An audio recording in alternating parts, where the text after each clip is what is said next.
Emily Carter slammed the champagne glass onto the table so hard it shattered, and every single person in that ballroom went silent. She didn't cry. She didn't beg. She reached up, pulled the diamond ring from her finger, and placed it on the table with the kind of calm that only comes from a woman who has already decided she will never kneel again. The engagement is over. 300 guests, one broken family, and a secret that had been buried for months finally clawing its way into the light. If you're new here, subscribe, hit that bell, and drop your city in the comments. I want to see exactly how far this story travels. The night was supposed to be perfect. That was the word everyone used. Perfect. Emily had heard it so many times in the weeks leading up to the engagement celebration that it had started to feel hollow, like a word that meant nothing at all.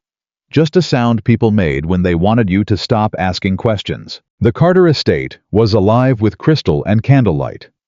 300 guests had been invited, business partners, family friends, people her father called assets and her mother called allies. The women wore gowns that cost more than most people's cars. The men stood in clusters, shaking hands and laughing too loudly. Someone had commissioned a string quartet. Someone else had arranged for fireworks at midnight. Emily stood near the edge of the main hall, holding a champagne flute she hadn't touched, watching the room fill up like water rising around her ankles.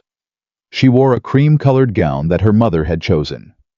Her hair was swept up the way her mother preferred. Even the small diamond earrings, those had been selected from the family collection, handed to her that morning in a velvet box with a look that said, "Don't embarrass us tonight."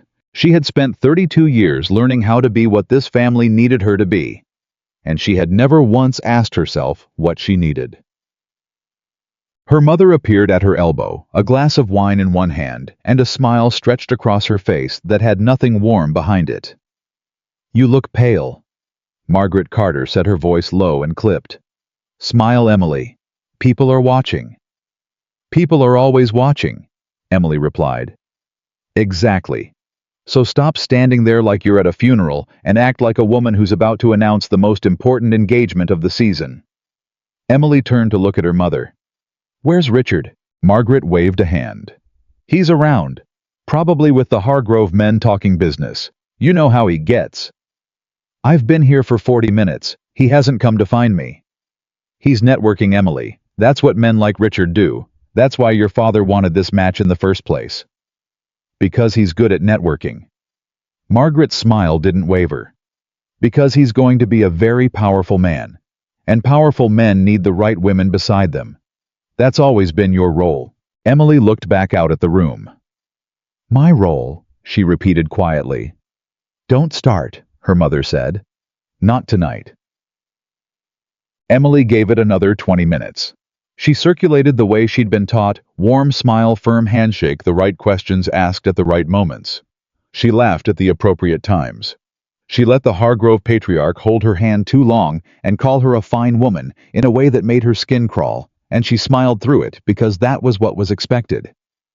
But Richard still hadn't found her. She asked one of the servers if they'd seen him. The young man, maybe 20, uncomfortable in his rented vest, glanced away quickly and said he wasn't sure. The way he looked away. That was the first thing that told her something was wrong. Not an alarm, not a premonition, just a small quiet feeling at the base of her chest, the kind you learn to ignore when you've spent your whole life being told your instincts don't matter. But Emily had stopped ignoring things the hard way. She excused herself from the group she'd been standing with, something about needing a moment of fresh air, and walked calmly toward the east wing of the estate, where the private rooms were kept off limits from the guests. She wasn't looking for anything specific. She told herself that later, over and over in the weeks and months that followed. "I wasn't looking for anything. I just needed air." But somewhere deep inside, some part of her already knew. The east corridor was quiet, lit by the soft glow of wall sconces that her mother had installed last fall after a home design magazine praised them. Emily's heels were silent on the carpet runner that stretched down the hallway. She could hear the muffled noise of the party behind her, the string quartet launching into something bridal and expectant, the rising hum of 300 people waiting to celebrate something. She almost turned back. The door at the end of the hallway, her father's private study, was closed, but there was light underneath it, and she could hear voices. Emily stood in the hallway for a moment that felt much longer than it was. She could feel her heartbeat. She could feel the champagne flute still in her hand, cool and untouched. She reached out and pushed the door open. What she saw didn't make sense at first. Her brain processed it the way a camera sometimes takes a moment to focus shapes, before meaning colors, before understanding. Richard. Her fiancé, Richard Lawson, in the dark blue suit he'd bought for this evening, specifically the one she'd complimented 3 days ago. And Sophia, her sister, her 26-year-old sister, who had cried at the engagement announcement 4 months ago and told Emily she was so happy for her. They weren't doing anything dramatic.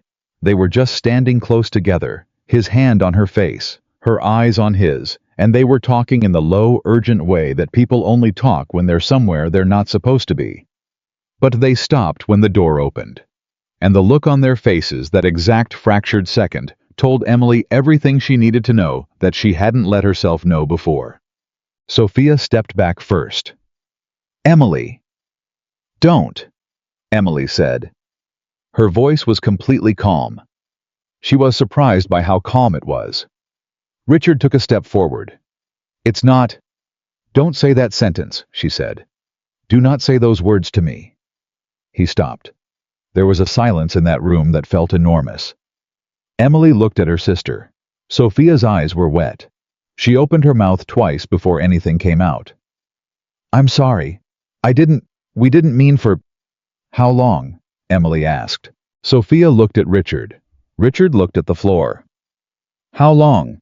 Emily repeated. Not a question this time. 3 months, Sophia whispered. Emily did the math without wanting to. 3 months meant it had started before the official engagement announcement. It had been happening while Richard was standing beside her at the family dinner where their parents shook hands and toasted to the future. While Sophia was hugging her and saying she was so proud of her big sister. The champagne flute was still in her hand. She set it down on her father's desk. Very carefully, very deliberately, she made sure it didn't make a sound. 3 months, she said. Emily, please listen. Richard started. I heard you, she said. I heard everything I needed to hear. She turned and walked back out into the corridor. She heard Richard follow her to the doorway.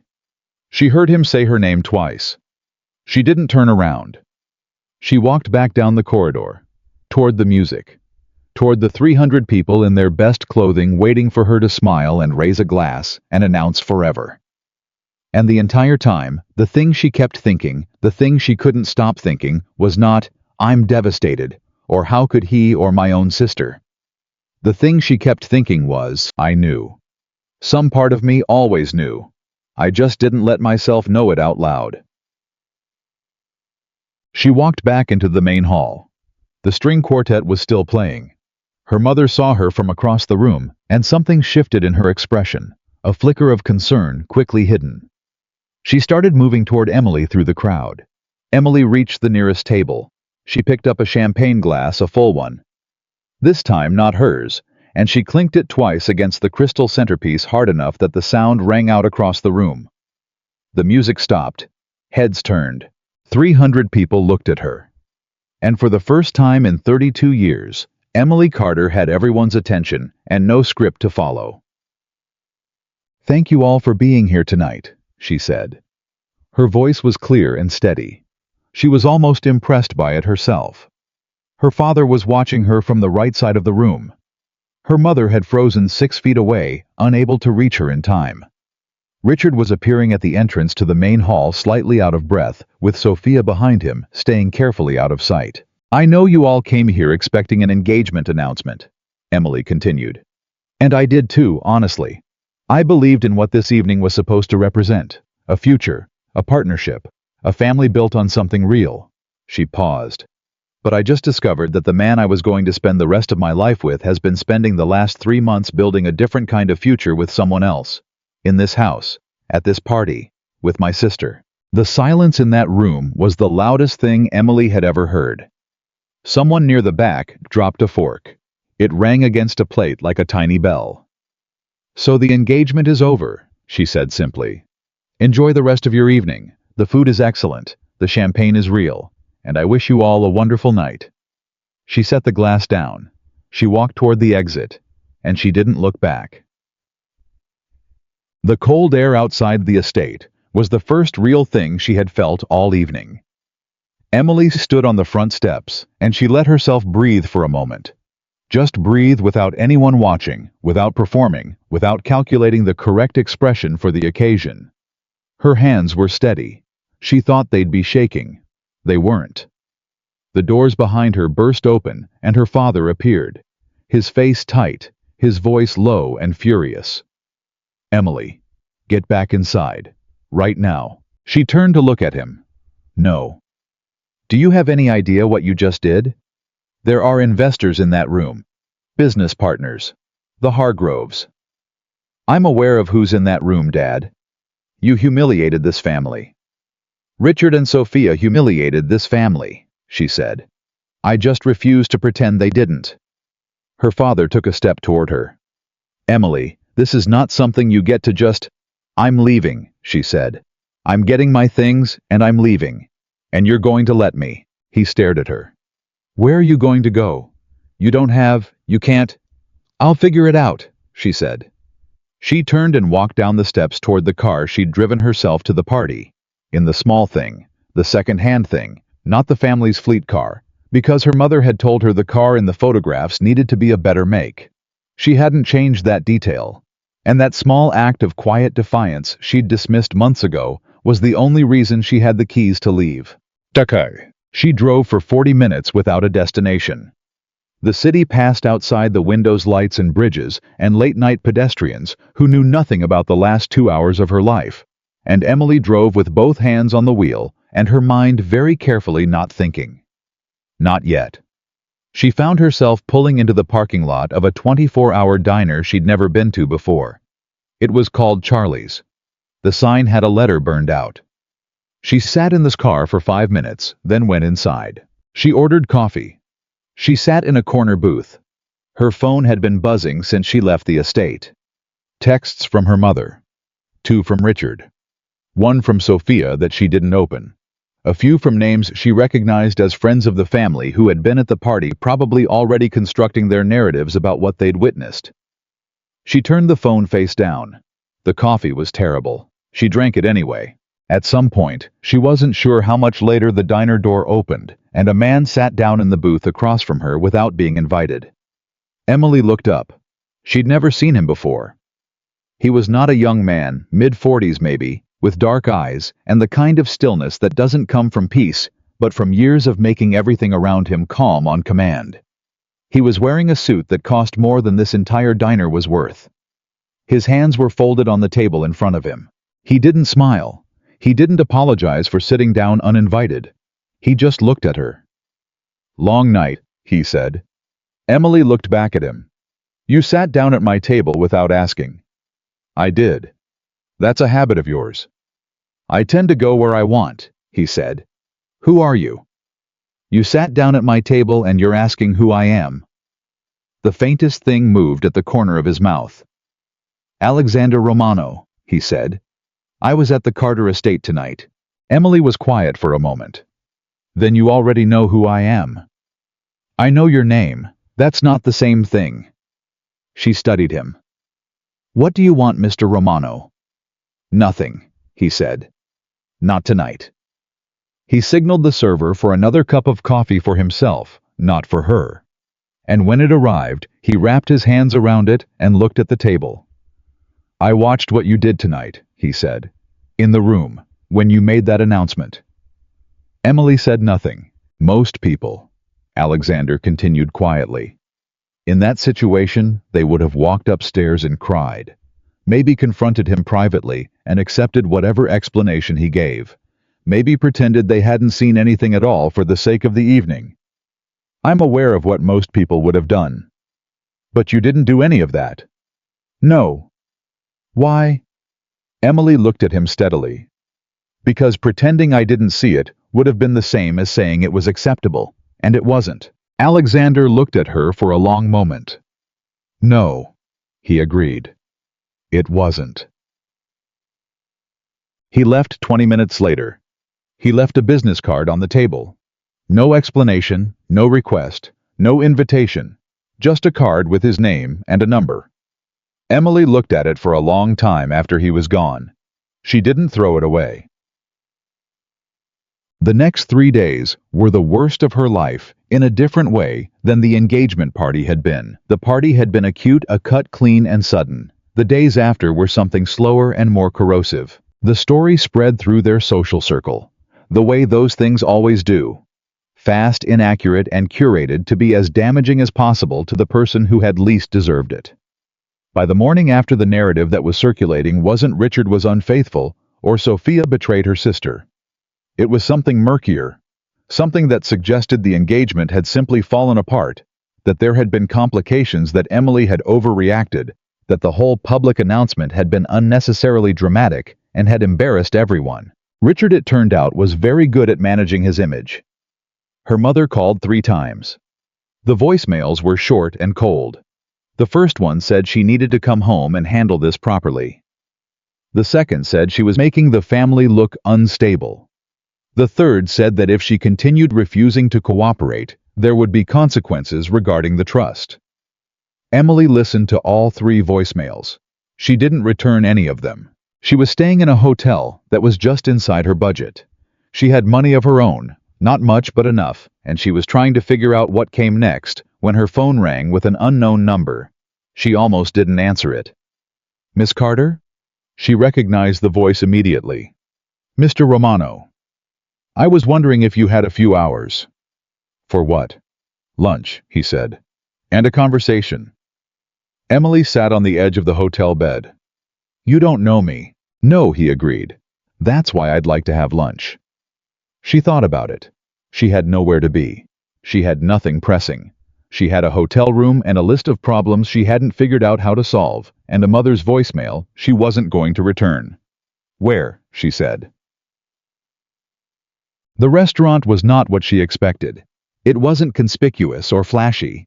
It was a quiet place, the kind of restaurant that didn't need a sign outside because its clientele already knew where it was.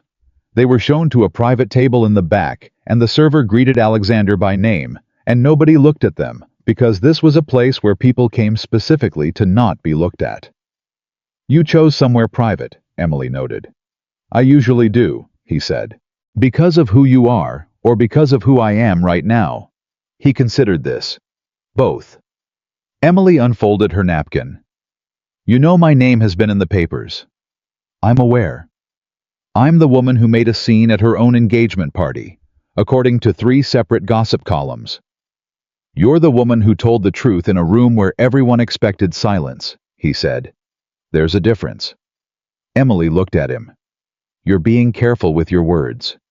"I'm always careful with my words." "Why?" "Because careless words cost more than careless actions in my experience." She considered that. "What do you want to talk about, Mr. Romano?" He sat back slightly. "I want to be direct with you. I think you'll appreciate that." "I will." "I have a problem," he said. "And I think I believe that you might be in a position to help me solve it. In exchange, I can offer you something I think you need." Emily set down her water glass. "This sounds like a business proposal." "It is. You called it lunch." "It's both." She studied him for a moment. "Go ahead." Alexander Romano told her the truth in pieces, the way a careful man does, not hiding anything but ordering the information deliberately, giving her time to absorb each part before adding the next. How was the head of the Romano organization? She already knew this from reputation, everyone did. The Romano name was attached to dozens of legitimate enterprises: real estate, private security, international logistics. It was also attached to whispers. She'd heard all her life at the edges of dinner parties and her father's business meetings, whispers that were never quite specific, but always significant. He didn't pretend the whispers didn't exist. "I won't insult you by calling us a typical family business," he said flatly. "We operate in spaces that are complicated. Some of what we do is entirely legitimate. Some of it is not. I expect you already know that from my reputation. I do, she said. Good. I don't have time for people who need everything explained. He told her that 3 years ago, the Romano organization had faced an internal crisis. A network of families people. His late father had considered allies had worked together to shift control of several critical operations away from Alexander while he was dealing with a legal challenge. They'd done it quietly, using a chain of relationships and financial agreements that were difficult to prove and easy to deny. They took what belongs to my family, he said. Not through force, through patience, through relationships and paperwork and carefully arranged marriages. Emily looked at him. Marriages. Marriages, he confirmed. Alliances. The Romano organization operates within a structure where partnerships between families carry legal and financial weight. What was taken from us can be reclaimed through the same mechanisms. You need an alliance, Emily said slowly. I need a specific kind of alliance, he said. I need to be seen as a man who has stabilized, who has settled, who is building something rather than preparing for a fight. The families who took what's mine are watching to see if I'm going to come at them directly. If I do, they're ready. But if I move differently... If you're seen as a man with something to protect, Emily finished. He looked at her steadily. You understand quickly. I understand power, she said. I grew up in a family that treated me like currency. I understand exactly what you're describing. A long pause. You need a wife, she said. I need a partner, he said. There's a difference. A wife in my world would be expected to be managed. A partner would be someone who understood what was actually happening and could operate accordingly. And what would I get? He leaned forward slightly. Protection, he said. Your family is about to cut you off. Your mother has already been in contact with your bank. I have people who monitor these things. The trust your father controls has conditions that allow him to freeze your access, if there is what they're calling conduct unbecoming of the family name. Emily felt something cold move through her. How do you know that? Because I make it my business to know the leverage that people have before I sit down at a table with them, he said. Yours and theirs. And you're offering to counter that leverage. I'm offering to make you someone that your family cannot touch. As the wife of Alexander Romano, you would be untouchable. The assets tied to your name would be protected by our organization. Your family's financial threats would become meaningless. Emily sat with that for a long moment. This is a marriage of convenience, she said. Yes. Business only. To start, he said. Whatever it becomes later would be determined by us, not by anyone else. And if I say no, he sat back. Then you leave this lunch and you fight your family alone. You're capable of it, I believe that. But you'd be starting from nothing, and they have years of leverage already in place. It would take you a very long time to win. And if I say yes, then we both have something we need, he said simply, and we begin. Emily looked down at the table.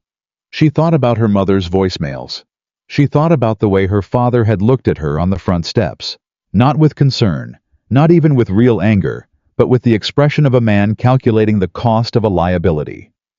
She thought about Sophia's wet eyes in that study, and Richard's look of carefully managed guilt, the expression of a man who had already decided which way the story was going to go, and was just waiting for everyone else to catch up. She thought about 32 years of being the right kind of daughter. She thought about one night of being herself. She looked up at Alexander Romano. I have conditions, she said. He nodded. I expected that. I want a full disclosure of what I'm walking into. Not tonight, not in pieces, a real briefing. Names, operations, risks. If I'm going to stand next to you in this, I need to know what this actually is. Agreed. I want legal protection in writing, not just a verbal agreement, documents. A lawyer I choose, not one you appoint. Agreed. And I want to be clear about something, she said. I'm not doing this because I'm desperate. I'm doing this because it makes strategic sense. If at any point it stops making strategic sense, I will tell you directly. I won't pretend. I won't perform. And I need the same from you. Alexander Romano looked at Emily Carter across the restaurant table. And for the first time since she'd met him, he smiled. It wasn't a big smile. It was barely a smile at all. But it was real. "Miss Carter," he said, "I think this is going to work." The paperwork took a week. Her lawyer, a woman named Diane Chen, who had spent 20 years in family law and had exactly zero patience for nonsense, read every document twice asked. Alexander's legal team, 47 questions, and delivered her verdict in 3 words. "It's airtight. Sign."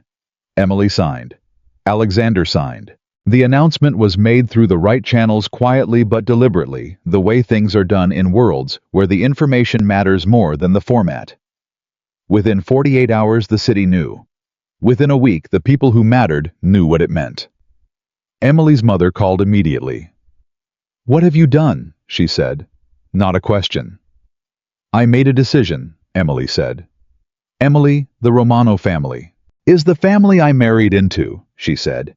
"You should be careful about what you say next." A pause. A very long one. "Your father can call me himself," Emily said. "If he'd like to have a conversation, I'm available. But decisions about my assets and my trust need to stop immediately. Do you understand what I'm telling you?" Her mother's voice was careful now in a way Emily had never heard before. "Is this a threat?" "It's information," Emily said. "Good night, Mom." She hung up, and then she sat for a long moment in the apartment. Her own apartment, now separate from the Romano main residence, but provided under their arrangement, and let herself feel the full weight of what she had just done. She had married a man she barely knew. She had traded one set of risks for another. She had stepped out of her family's story and into a story she hadn't finished reading yet. She picked up the card that had been sitting on her desk since the night at Charlie's diner. Alexander's card. She looked at it for a moment. She thought about what he'd said in that first conversation. "You're the woman who told the truth in a room where everyone expected silence." She put the card back down.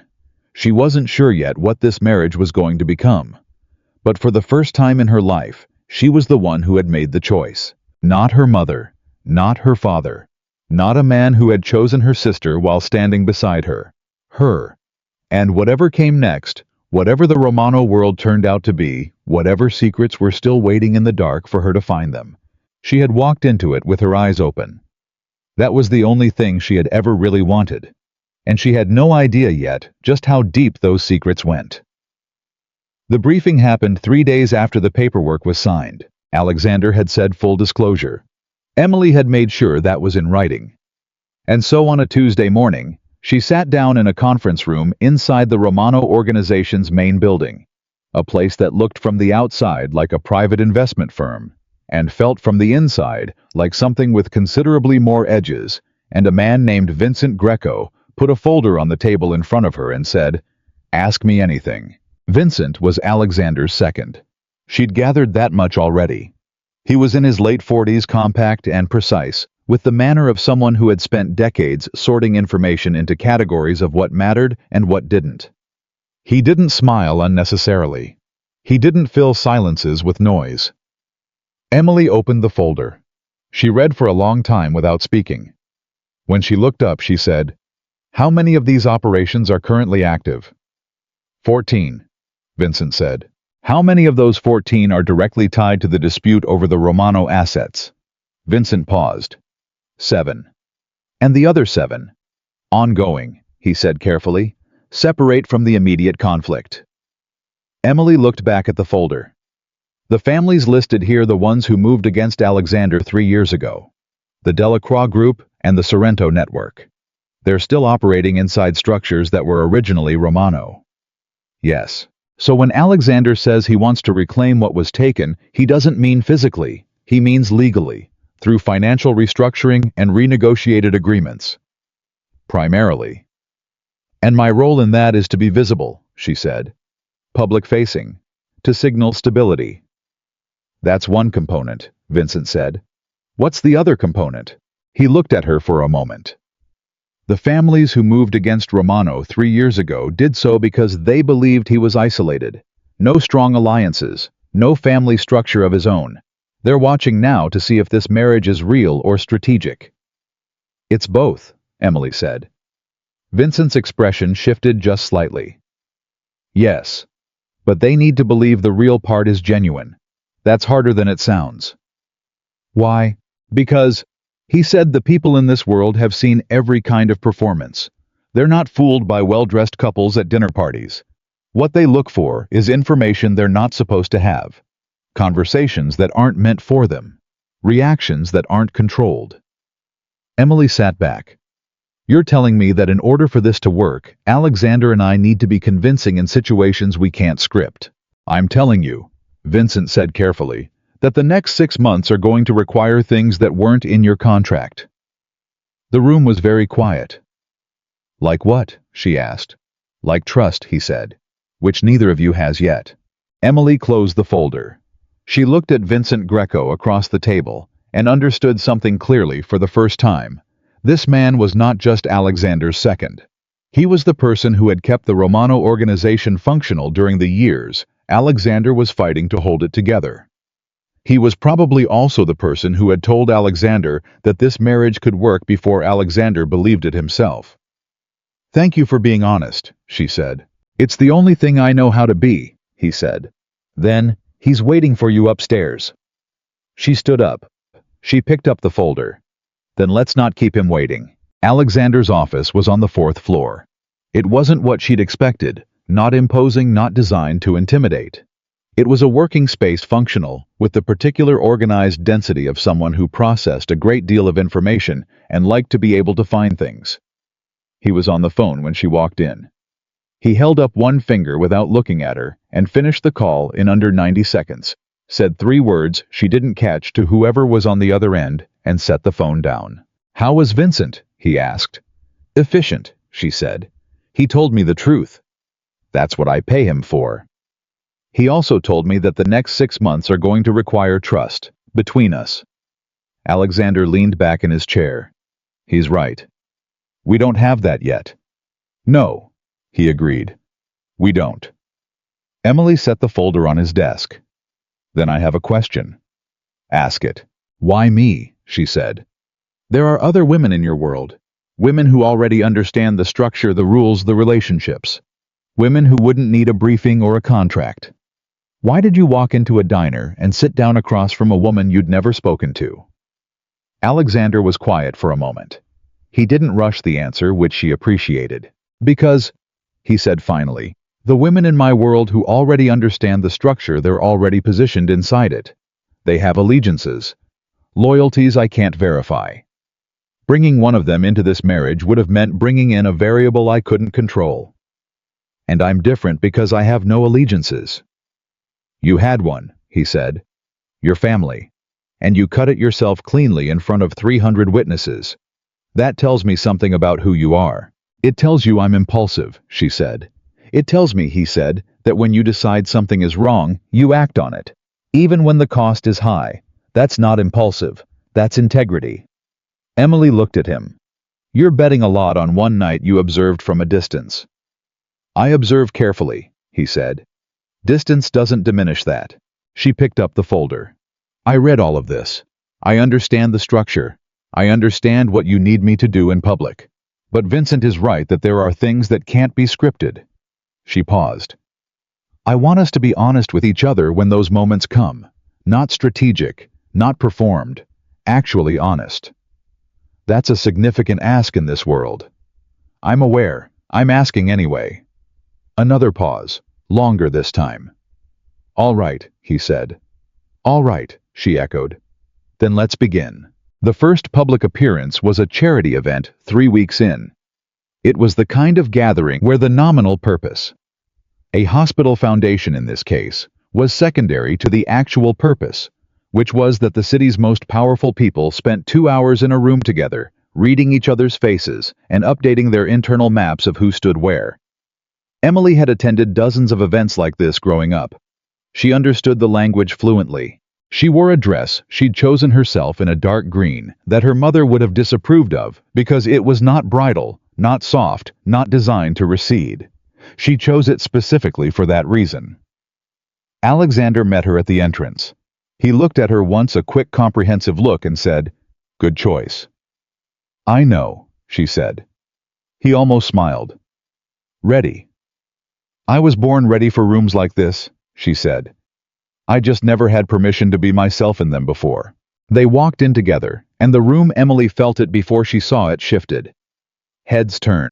Conversations paused at the edges. The kind of attention that isn't admiration or welcome, but something more complicated: calculation. Assessment. The recalibration of people who had already positioned themselves based on one set of assumptions and were now rapidly revising. Don't look for the ones who stare, Alexander said quietly, his voice barely audible. Look for the ones who look away too quickly. Emily didn't turn her head. 3 o'clock. The gray-haired man with the woman in the silver dress. Edouard Delacroix, Alexander said. One of the men who moved against me 3 years ago. He looked away when we made eye contact. Yes, Alexander said. He did. Emily kept walking. He's afraid. He should be. But he hasn't reached out to you. No. Which means he's waiting to see what happens next. Correct. So what happens next? She asked. We have a drink, he said, and we let him watch. They spent 2 hours at that event, and Emily did something she had never done before in any of the hundreds of rooms like it. She had stood in throughout her life. She stopped managing herself for other people's comfort. She said what she thought. She asked direct questions. She laughed when something was actually funny and didn't laugh when it wasn't. She watched Alexander navigate the room with the controlled fluency of someone who had been doing this since childhood, and she watched the people around him recalibrate in real time to the presence of a woman beside him who was not decorative, not deferential, not performing. At one point, a woman named Helena Sorrento, late 50s, diamonds at the throat, the wife of Marcus Sorrento, who was the other name on the list. Emily had memorized from Vincent's folder, appeared at Emily's elbow, with a smile that had nothing warm behind it. Mrs. Romano, she said. What an unexpected development. Mrs. Sorrento, Emily replied pleasantly. I'd say the same about seeing you, but I expected you'd be here. A very small pause. Excuse me. Alexander mentioned the Sorrentos support this foundation, Emily said. It's a wonderful cause, the pediatric wing especially. Helena Sorrento looked at her for a moment, with the careful attention of someone recalculating. You're not what I expected. I get that a lot, Emily said. Can I ask you something, Helena? And I hope you don't mind the first name. I find titles exhausting at parties. Go ahead. How long have you and Marcus been married? 23 years. That's a long time to build something together, Emily said. I respect that. I really do. She paused. I hope we'll have the chance to get to know each other better. Helena Sorrento looked at her for a beat longer than was comfortable. I'm sure we will, she said carefully. She moved away. Emily picked up a fresh glass from a passing tray and didn't look after her. 30 seconds later, Alexander appeared at her side. What did you say to her? Nothing threatening, Emily said. The opposite, actually. The opposite of threatening is dangerous in a different way, he said. I know, she said. That was the point. He looked at her sideways. You're good at this. I've been doing this my whole life, she said. The difference is, now I'm doing it for reasons I actually chose. The drive home was quiet. Not uncomfortable, just quiet, in the way that two people can be quiet when they're both processing the same evening from different angles. Alexander sat with his arm resting on the door panel looking out the window. Emily sat with her hands in her lap, going back through the evening in her mind, cataloging what she'd noticed, what she'd learned, what had shifted. The Delacroix man left early, she said. 40 minutes before the end, Alexander confirmed. He had a phone call first. I had someone watching. He called someone after seeing us together. Yes. Who? We're working on that. Emily nodded. Helena Sorrento was assessing me. Not socially, strategically. She wanted to know if I was aware of what I'd walked into. And she concluded? That I am, Emily said. Which is going to make her nervous. Nervous people do one of two things. They pull back, or they escalate. In my experience, Alexander said, Helena Sorrento doesn't pull back. Then we should expect something, Emily said. Yes, he agreed. We should. She looked out her own window. Does this bother you, including me in the strategy? No. You sound certain. I am, he said. You see things I miss. Different angle. Because I'm an outsider. Because you're not trying to protect the things I'm trying to protect, he said. You're not emotionally invested in the same outcomes. You see the room differently. Emily thought about that. That won't always be true, she said quietly. The longer I'm in this, the more I'll have at stake. Alexander turned to look at her for the first time during the drive. I know, he said. I'm counting on it.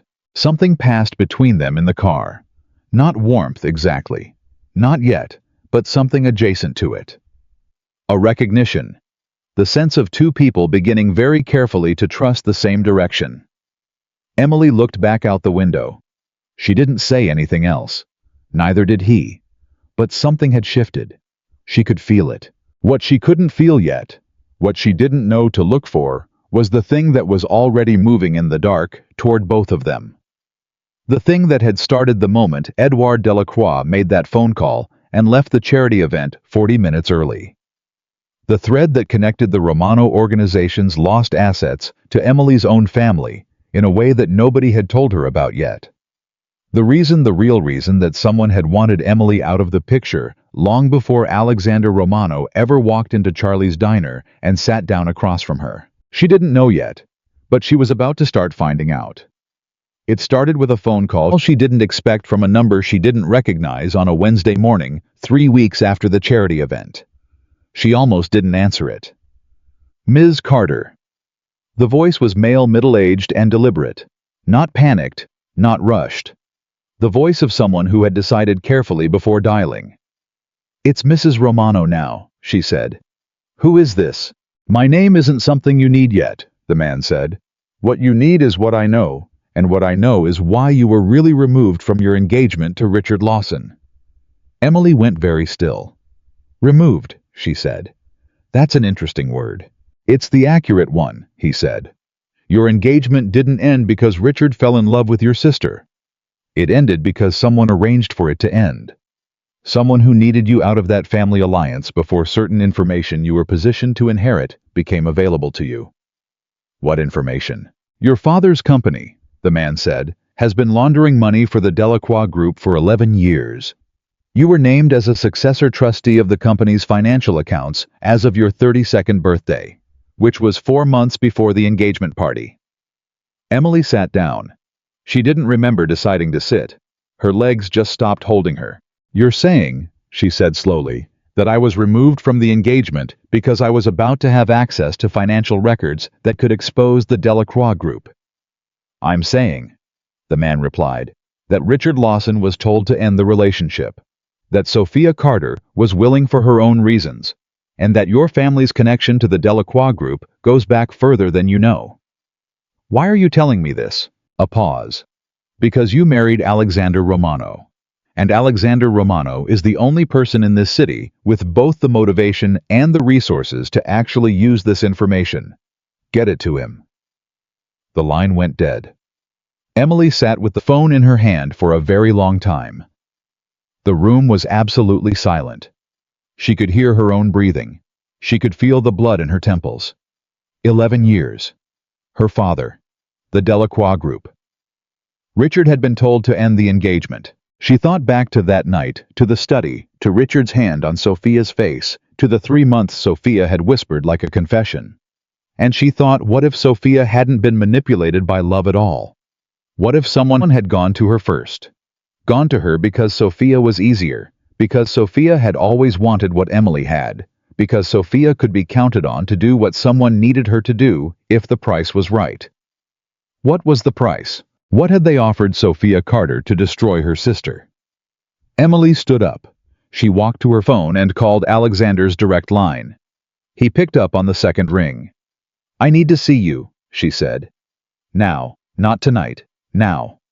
A beat. What happened? Someone called me, she said. And either they just handed us everything we need, or they just set a trap.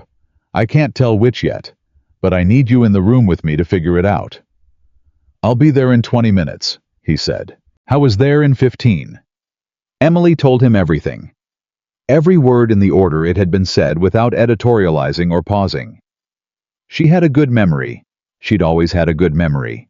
It was one of the things her mother had credited her for at least, and she delivered the information the way Vincent Greco delivered information, organized, precise, with the emotional content kept separate from the facts until the facts were fully laid out. Alexander listened without interrupting.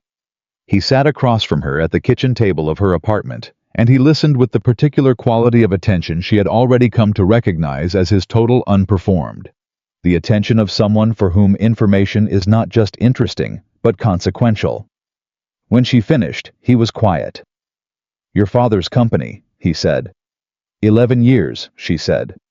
"The Delacroix Group has been using Carter Financial as a pass-through." That's what the caller said. "And you were named successor trustee at 32. Which means as of 4 months ago, I had the legal right to audit every account the company controls." Alexander leaned back. Something moved in his expression, something complicated, something she couldn't fully read yet. "Emily." "What?" "The assets that were taken from the Romano organization 3 years ago," he said.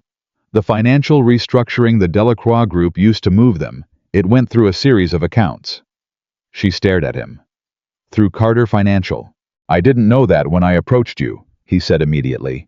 "I want to be clear about that. I knew your family had business connections to the Delacroix Group. I didn't know the specific mechanism. I didn't know you were directly positioned to access those records." Emily sat with that. She turned it over carefully. She looked at his face, and she did the thing she was very good at when she allowed herself to be. She read him. His body language. His eyes. The specific quality of the discomfort she could see in him right now. Which was not the discomfort of someone caught in a lie, but the discomfort of someone who has just realized the situation is more serious than they understood. "I believe you," she said. "You don't have to." "I said I believe you," she repeated. "But I need you to understand what this means. If the Delacroix Group knew I was named successor trustee, and they clearly did, because they moved to remove me from the picture immediately after. And they also know that I married you, and they know what that combination could mean. That you could provide access to the records that document both your father's crimes and the financial mechanism used to take the Romano assets." Yes, Alexander's jaw was set. "They're going to come after you." "They already did," Emily said. "Once, through Richard and Sophia. That was their opening move." She paused. "The question is, what their second move looks like now that the first one didn't work the way they planned." "It didn't work because you married me instead of falling apart," he said. "Which they didn't anticipate." "No," he said. "They expected you to be destroyed by the engagement ending. To lose everything, your family support, your financial security, your social position. To be isolated and manageable. Instead, I walked into a diner," Emily said quietly, "and you walked in after me." The kitchen was very quiet. Emily looked at the table. She thought about her father. She thought about 11 years of dinners and holidays, and the look on his face when he'd handed her mother's choice of earrings and said, "Don't embarrass us tonight." She thought about what it meant to discover that the family that had always made her feel like a liability had actually been terrified of her. Not of what she'd done, of what she might find out. "Are you all right?" Alexander asked. She looked up. "No," she said honestly. "But I'll deal with that later. Right now we need to talk about the caller." "Yes," he said. "We do. He's either on our side or he's a plant.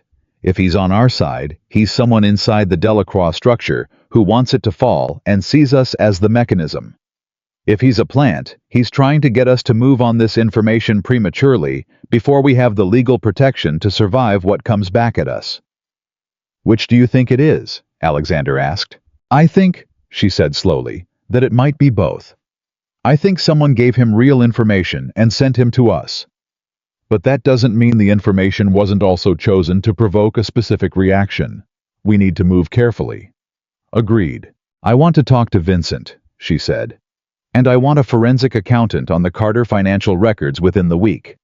I still have the legal standing as successor trustee. They can't take that away without going to court, and if they go to court, it creates a paper trail. I'll call Vincent tonight. One more thing, she said. What? She looked at him directly. I want to talk to Sophia. The silence that followed had a different quality than the ones before it. Alexander looked at her carefully. I know what you're going to say. She could be hostile. She might warn the people who used her. It could compromise the investigation. All of those things, he said. I know, Emily said. I'm going to do it anyway. Not for the investigation. For me. I need to know if my sister knew what she was part of. I need to look at her face and know. And if she did know, Emily's expression was very still. Then I'll grieve that quietly and move forward. He looked at her for a long moment. You're not going to fall apart over this, are you? I already fell apart, she said. 3 weeks ago in a hotel room by myself. I cried for 4 hours and then I stopped. Now I need to understand what actually happened to me.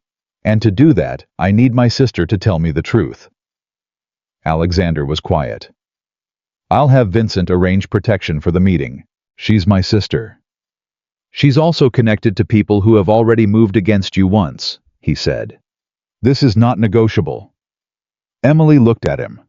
Somewhere very far beneath all the layers of strategy and resolve and controlled necessity that she was operating under right now, something registered the fact that he had said this is not negotiable, and the reason for it was not control, not authority, but something that looked like it might be concern. She didn't name it. Not yet. Fine, she said. Protection, but they stay outside. He nodded. Agreed. The meeting with Sophia happened 5 days later. Emily chose a coffee shop, neutral, public, ordinary. Sophia arrived 4 minutes late, which meant she'd been sitting somewhere nearby working up the nerve to walk in. She looked thinner than Emily remembered. She was wearing no jewelry. She'd come without anything that signaled wealth or status, which told Emily that Sophia had spent the last several weeks thinking about what she'd done. Emily was already seated. She had a coffee she wasn't drinking. She watched Sophia come in, watched her scan the room, watched the exact moment Sophia found her, and went very still. Then Sophia walked over and sat down. Neither of them spoke for a moment. You look good, Sophia said finally. Her voice was careful, fragile in a way Emily hadn't expected. Sophia, Emily said. Did you know? Her sister blinked. Did I know? About Dad. About the Delacroix group. About why they needed me out of the engagement. A long silence. Sophia's hands were around her coffee cup, and Emily could see them tighten. Not at first, Sophia said. Emily's chest tightened. But eventually, someone came to me, Sophia said. Her voice was very low. About 6 months before the party. I didn't know who he was. He said he was a business associate of Dad's. He said there was a situation with the family company that could become a legal problem, and that the cleanest way to resolve it was if you and Richard's engagement evolved differently.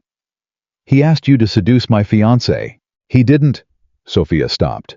He made it sound like he was doing me a favor, like Richard had always been interested in me, and I should know that. He said if I pursued it naturally, it would resolve the situation without anyone getting hurt. Without anyone except me getting hurt. Sophia's eyes were bright. I know what I did. I'm not trying to excuse it. She swallowed. I thought if Richard chose me, it meant he actually wanted me. Not that he'd been pointed in my direction by someone who needed you gone. Did you know why they needed me gone? No, Sophia said. Not until after. Not until you'd already married Romano, and it was all over the news, and then the same man called me again and told me that I had done exactly what was needed and that I should keep my mouth shut about the conversation we'd had. What did he look like? Older. Gray hair. Not particularly. She stopped. He had an accent. French, I think. Or Belgian. Emily felt the information slot into place with the precise click of something she'd already suspected. Edouard Delacroix had a Belgian accent. She kept her face neutral.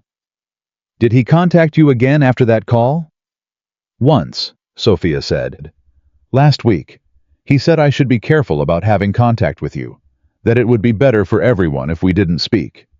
And you came anyway. Sophia looked at her directly for the first time since she'd sat down. Her eyes were wet. "You're my sister," she said.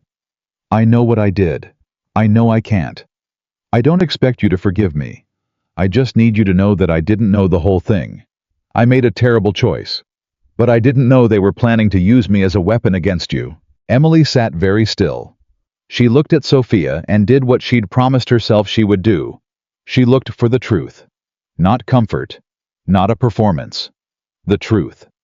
What she saw was a young woman who had been naive and ambitious, and had been handed exactly the temptation most calibrated to her weaknesses, and who had taken it without asking the questions she should have asked, and who had been living with the consequences of that since the night of the engagement party. It wasn't forgiveness. Not yet. Maybe not for a long time. But it was information. "Sophia," Emily said, "I need you to do something for me. Anything. Write down everything you remember. The man who contacted you.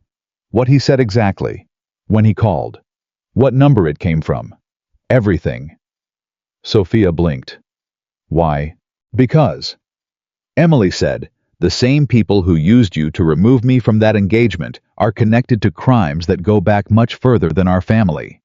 And I'm going to need witnesses." The color drained from Sophia's face. "Emily."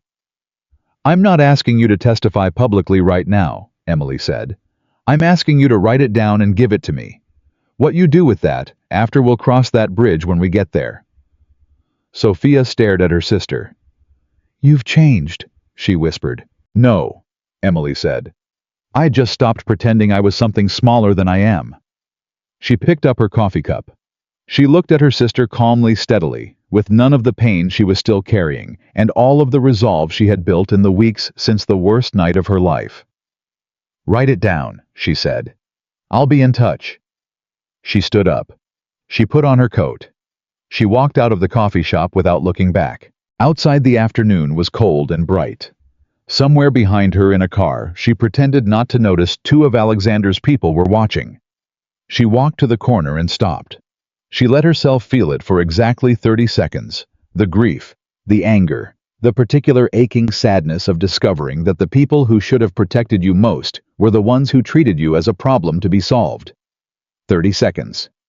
Then she straightened. She took a breath. She took out her phone. She called Alexander. She knew, Emily said. Not all of it, but enough. And the man who approached her, I think it was Delacroix himself. She described his accent. Alexander was quiet for a moment. That puts him directly in it. Yes. Emily, he said, and something in his voice was different now, not just strategic, something more careful. Are you all right? She paused on the street corner, cold air around her, city noise in the background. I will be, she said. Let's talk tonight. She hung up. She stood there for just a moment longer. The ache was real. The grief was real. The understanding that the engagement party had not been an accident of love, that it had been a calculated removal, that her sister had been a tool, and her father had been complicit, and Richard Lawson had been told to destroy her. All of it was real and enormous, and she was carrying it in her chest, like something heavy and sharp-edged. But she was standing up. She was standing on a street corner in the cold, holding her phone with information that was going to change everything. She was not in a hotel room crying. She was not sitting in her mother's kitchen accepting the narrative someone else had written for her. She was not the woman who had been pushed to the edge and fallen. She was the woman who had landed on her feet, found her footing, and was now looking for the door. She started walking. The city moved around her, indifferent and alive, and Emily Carter. Romano walked through with her head up and her hands steady, carrying secrets that could bring down powerful people, married to a man. She was slowly beginning to trust understanding for the first time in her life what it felt like to be truly dangerous. Not because she had power handed to her, because she had chosen to take it. Sophia's written account arrived 2 days later. 8 pages handwritten, delivered through a courier Emily hadn't arranged, which meant Sophia had gone out of her way to find a method that didn't go through the Romano organization's channels. That detail mattered. It meant Sophia was afraid of being watched, and if she was afraid of being watched, she had reason to believe someone was watching. Emily read every page twice at the kitchen table before she called Vincent. "I need you to read something," she said. "Bring it in," Vincent said. "I'd rather not bring the original anywhere yet. Can you come here?" A pause. "Give me an hour." He came in 55 minutes. He read the 8 pages standing up, which was how Emily knew he was already on edge before he started. Vincent Greco sat down only when a situation was fully under control. He hadn't sat down in a while. When he finished, he set the pages on the table very carefully. "The Belgian accent," he said. "Delacroix," Emily said. "It fits his operating pattern. He doesn't use intermediaries for the initial approach. He prefers direct contact with the target. It lets him read them, understand their weakness." He read Sophia's weakness correctly. "He reads everyone's weakness correctly," Vincent said. "That's what makes him effective." "What's mine?" Emily asked. Vincent looked at her. "What? Delacroix. He's going to approach me eventually directly or indirectly. He's going to look for the lever. What does he think it is?" Vincent considered this. Before the Romano marriage, he would have said your need for family approval. The desire to be valued by people who consistently undervalued you. And now, Vincent said, he's still figuring that out, which is why he hasn't moved yet. He doesn't move until he understands the target. "Then we have a window," Emily said, "before he finds the angle. A narrow one." "Narrow is enough. What's the status on the forensic accountant?" Vincent straightened. "She starts Monday. Diana Reyes. She's done this kind of work before. She's quiet, she's fast, and she doesn't ask questions that aren't her business. She'll need access to the Carter Financial Trust accounts. My legal standing as successor trustee is still active. Your father hasn't moved to challenge it," Vincent said, "which is interesting." Emily looked at him. "Why is that interesting?" "Because if I were him, and I knew my daughter was married to Alexander Romano, and had just discovered her position as successor trustee, I would have already filed to have her removed." "Unless he doesn't know that I know," Emily said slowly. "Unless someone hasn't told him yet how much you've uncovered." They looked at each other across the table. "Which means," Emily said, "Delacroix is keeping my father in the dark. He's managing the situation without my father's full knowledge. He doesn't trust him. Or he doesn't need him anymore," Vincent said. 11 years is a long relationship. But if the mechanism is about to be exposed, Delacroix may have already decided to cut Carter Financial loose and let your father take the fall alone. Emily absorbed that. Her father. The man who had stood on those steps and called her a liability. The man who had built a company on the backs of crimes he'd spent 11 years hiding. And now possibly a man who was about to be thrown to the wolves by the same people he'd been serving for over a decade. She thought she should feel something more complicated about that. She wasn't sure what she felt. "Tell Diana Reyes to start with the accounts from 3 years ago," Emily said. "The period when the Romano assets were transferred. If there's a thread connecting Carter Financial to that transaction, that's the thread that matters most." "Alexander is going to want to be briefed on this," Vincent said. "I know. Set it up for tonight." Vincent nodded and gathered the pages. "Emily." He stopped at the table. It was the first time he'd used her first name. "You're moving fast. We have a narrow window," she said. "You said so yourself." "Fast and careful are not the same." She met his eyes. "I know the difference, Vincent. I've been moving carefully my whole life. It got me nowhere. I'm trying fast now." He looked at her for a moment. Then he nodded once, the particular nod of someone who has just revised their opinion of a person and found the revision favorable. He walked out. The briefing that evening lasted 3 hours. Alexander Vincent, the forensic accountant, Diana Reyes, who joined by phone for the last 30 minutes, and a lawyer named Patrick Hale, who had been with the Romano organization for 15 years, and had the specific kind of legal intelligence that comes from knowing exactly where every line is drawn and how close you can get without crossing it. Emily sat at the table and listened and spoke and asked questions, and by the end of the 3 hours, the shape of the plan was clear.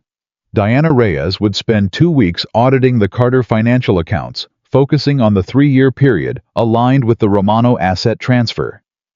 Patrick Hale would prepare the legal framework for what came next, depending on what Diana found. Vincent would monitor Delacroix's movements and communications through channels.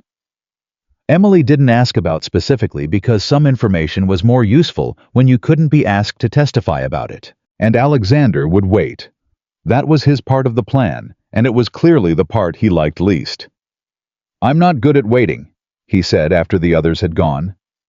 He and Emily were alone at the table, the remains of the working dinner around them. City lights visible beyond the windows. "You're better at it than you think," Emily said. "You waited 3 years before making this move." "That was necessity, not patience." "Most patience is." He looked at her sideways. "When did you get philosophical?" "When the alternative was panic," she said. He almost smiled. Almost. "Are you ever actually afraid?" "Yes," she said. "Constantly. You don't show it. I learned young that showing fear in my family made you a target. You got managed. You got handled. You got the kind of attention that was really just control." She paused. "So I stopped showing it." Alexander was quiet for a moment. "My father was the same," he said. "Fear was a weakness in the Romano world. You hid it or you lost." "Did you hide it?" "Until I learned to use it instead," he said. "Fear is information. It tells you what matters. The problem is when it runs you instead of informing you." Emily thought about that. "What are you afraid of right now, honestly?" He looked at her for a longer moment than she expected. "That we're moving based on information that was given to us on purpose. That the caller Sophia's account, all of it, that it's been handed to us to push us toward a specific action that benefits someone other than us." "That's been my fear too," she said quietly. And I think it's a real risk. But I think the information itself is genuine. Real information can be deployed strategically. The facts don't change because someone wanted us to find them. The timing changes." "Yes," she agreed. "Which is why Diana starts with the accounts from 3 years ago, instead of the most recent records. If we can establish the Romano connection first independently, forensically, then we're not acting on what we were handed. We're acting on what we found." Alexander looked at her. "That's good thinking." "Thank you." "I'm not complimenting you. I'm acknowledging a fact." "I know," she said. "That's why I said thank you instead of deflecting it." Something in the room settled then. Not comfort, not ease, but the specific quality of two people who are beginning to understand each other at a level below performance. Emily could feel it, and she suspected he could too, though neither of them said anything about it. What she didn't know, couldn't have known, was that in a building across the city, something had already changed. Something that would make the careful plan they'd just built considerably more complicated. Diana Reyes called at 7 in the morning, the following Monday, 4 hours after she'd started on the Carter financial records. "I need to speak with Alexander Romano," she said. "And I need to do it before I go any further." Emily's stomach tightened. "What did you find?" "Mrs. Romano," Diana said, and her voice was very precise, the voice of a professional, managing a significant discovery. "I need to speak with your husband first, please." Emily called Alexander immediately. He was there in 20 minutes.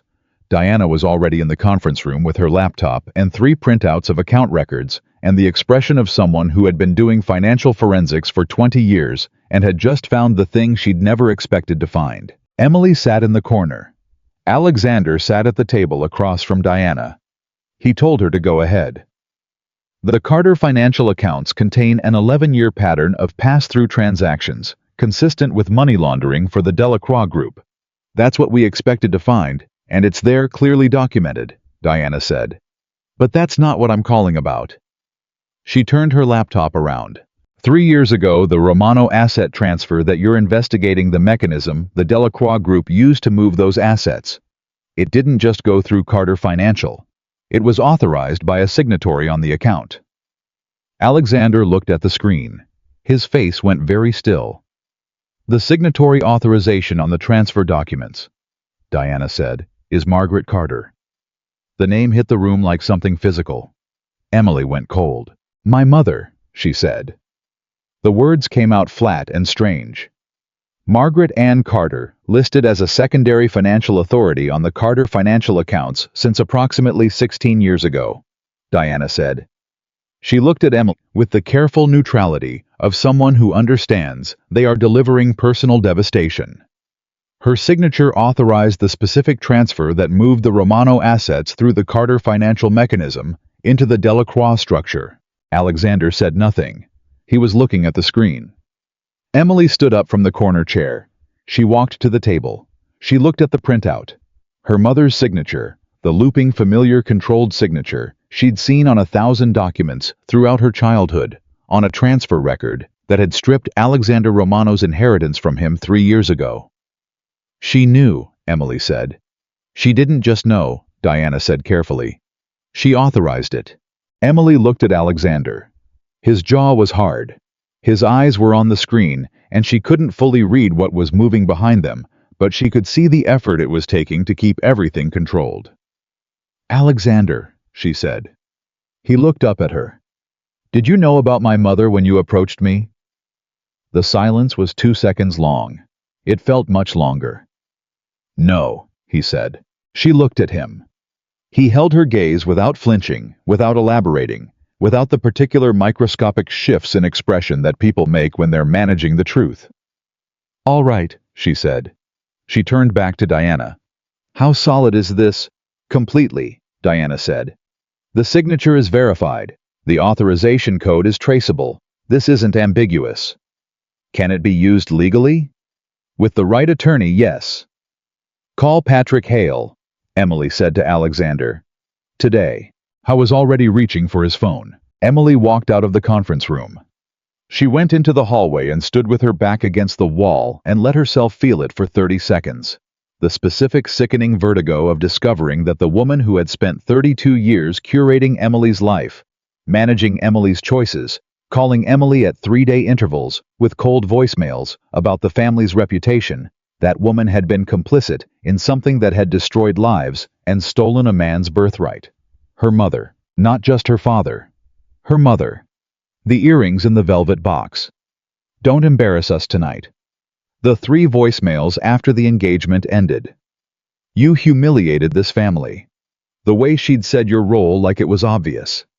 Like Emily's purpose had always been so simple. Her mother had known everything, had been part of everything, and had managed Emily for years with the specific attentiveness of a woman who needed her daughter, compliant, visible, and positioned not for Emily's benefit, but for theirs. 30 seconds. Then Emily pushed off the wall and went back into the conference room. I want a copy of everything Diana has found, she said. Secured copies, multiple locations. Patrick Hale gets one today. I want another with a separate attorney of my choosing. Done, Alexander said. And I want to know before we do anything else whether there's any way my mother could have known that I'd eventually end up with access to these records, as successor trustee. Diana looked at her. The trustee designation was added to the account 6 years ago when you turned 26. It was set to activate at age 32. Who added it? Your grandfather's estate attorney, Diana said. It was in the original family trust language predating any of the Carter financial laundering activity. It appears your grandfather didn't trust his son-in-law. Emily absorbed that. Her grandfather, who had died when she was 14, who had always called her the sharp one and squeezed her shoulder at family dinners with a pride. Her parents never quite matched, had written a protection into the family trust. A protection designed to eventually give Emily access to the accounts. Had he suspected?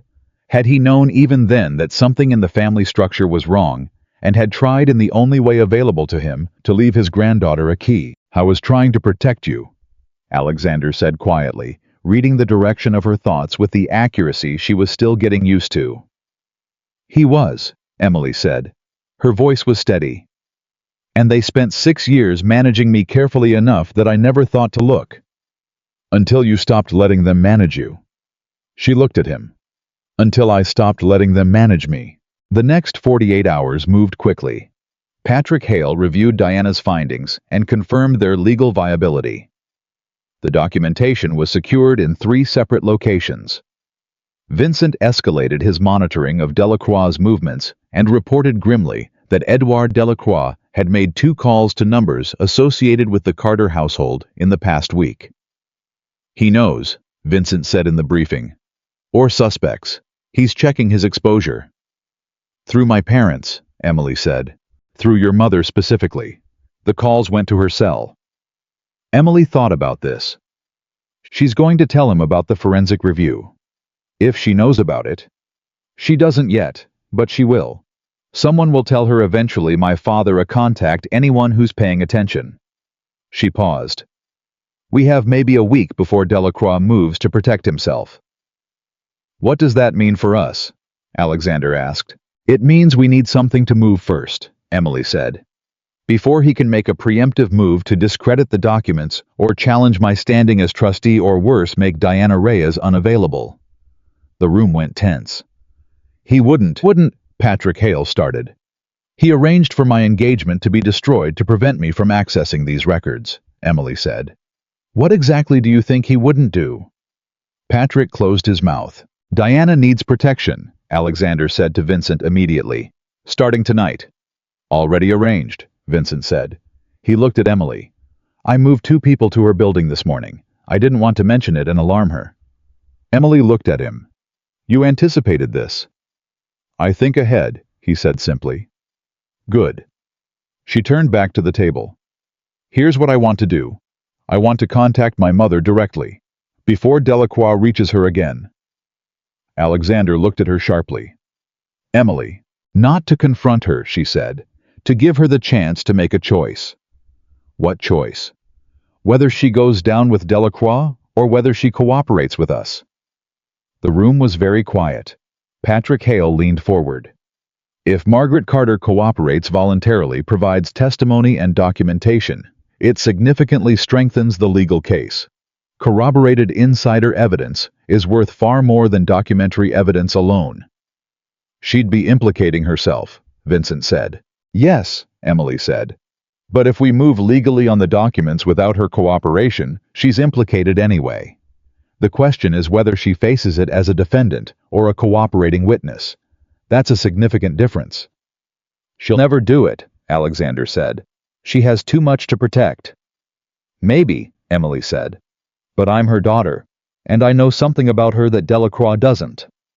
"Which is?" "She's afraid of him," Emily said. "She always has been. The calls he's making to her right now, she's not in a comfortable alliance. She's in a corner wondering how far she's in and how much trouble is coming, and whether the people she's been protecting are going to protect her back." "You're going to offer her a way out," Alexander said. "I'm going to let her know she has one," Emily said. "What she does with it is her choice." Alexander looked at her for a long moment. "You're doing this for information," he said carefully. "Not for her." Emily held his gaze. "Both," she said honestly. "I'm not going to pretend I don't want to understand how my own mother became this person. That's real. But yes, if she cooperates, it helps us. I'm not pretending otherwise." He nodded slowly. "All right, but not alone." "I know." "Vincent goes with you. Not in the room, but present." "Fine." The meeting with her mother was arranged through an intermediary. Emily didn't call directly, didn't send a text that could be screenshotted or monitored. She used a channel Vincent established, and the message was simple. "I know about the transfer. I know about your signature. I think we should talk before anyone else gets involved." Margaret Carter called back within the hour. Her voice when Emily answered was the voice of a woman in controlled freefall, perfectly composed on the surface, moving very fast underneath. "Where?" was all she said. "The house on Linden," Emily said. "The one Grandpa left me." A property no one in the family talked about because it was Emily's alone from her grandfather's trust, untouchable by her parents' finances. "Tomorrow, 10 o'clock. A pause. "Will Alexander Romano be there?" "No," Emily said. "Just you." "Just me." Another pause. "All right," she hung up. Emily sat with the phone in her hand. She thought about what she was walking into. She thought about the version of her mother she'd known her entire life, the managed perfection, the cold precision, the relentless curation of image and position. She thought about the woman who had signed those transfer documents. She tried to reconcile them and found that she couldn't quite. And then she understood that they were the same person, that the relentless need for position and control that Margaret Carter had always projected hadn't come from nowhere. It had been fed by fear, by proximity to people like Delacroix, by 11 years of being deep enough in something that getting out seemed more dangerous than staying in. She wasn't excusing it. She was understanding it. Those were different things. Her mother arrived at the Linden house 11 minutes early. Emily noticed that.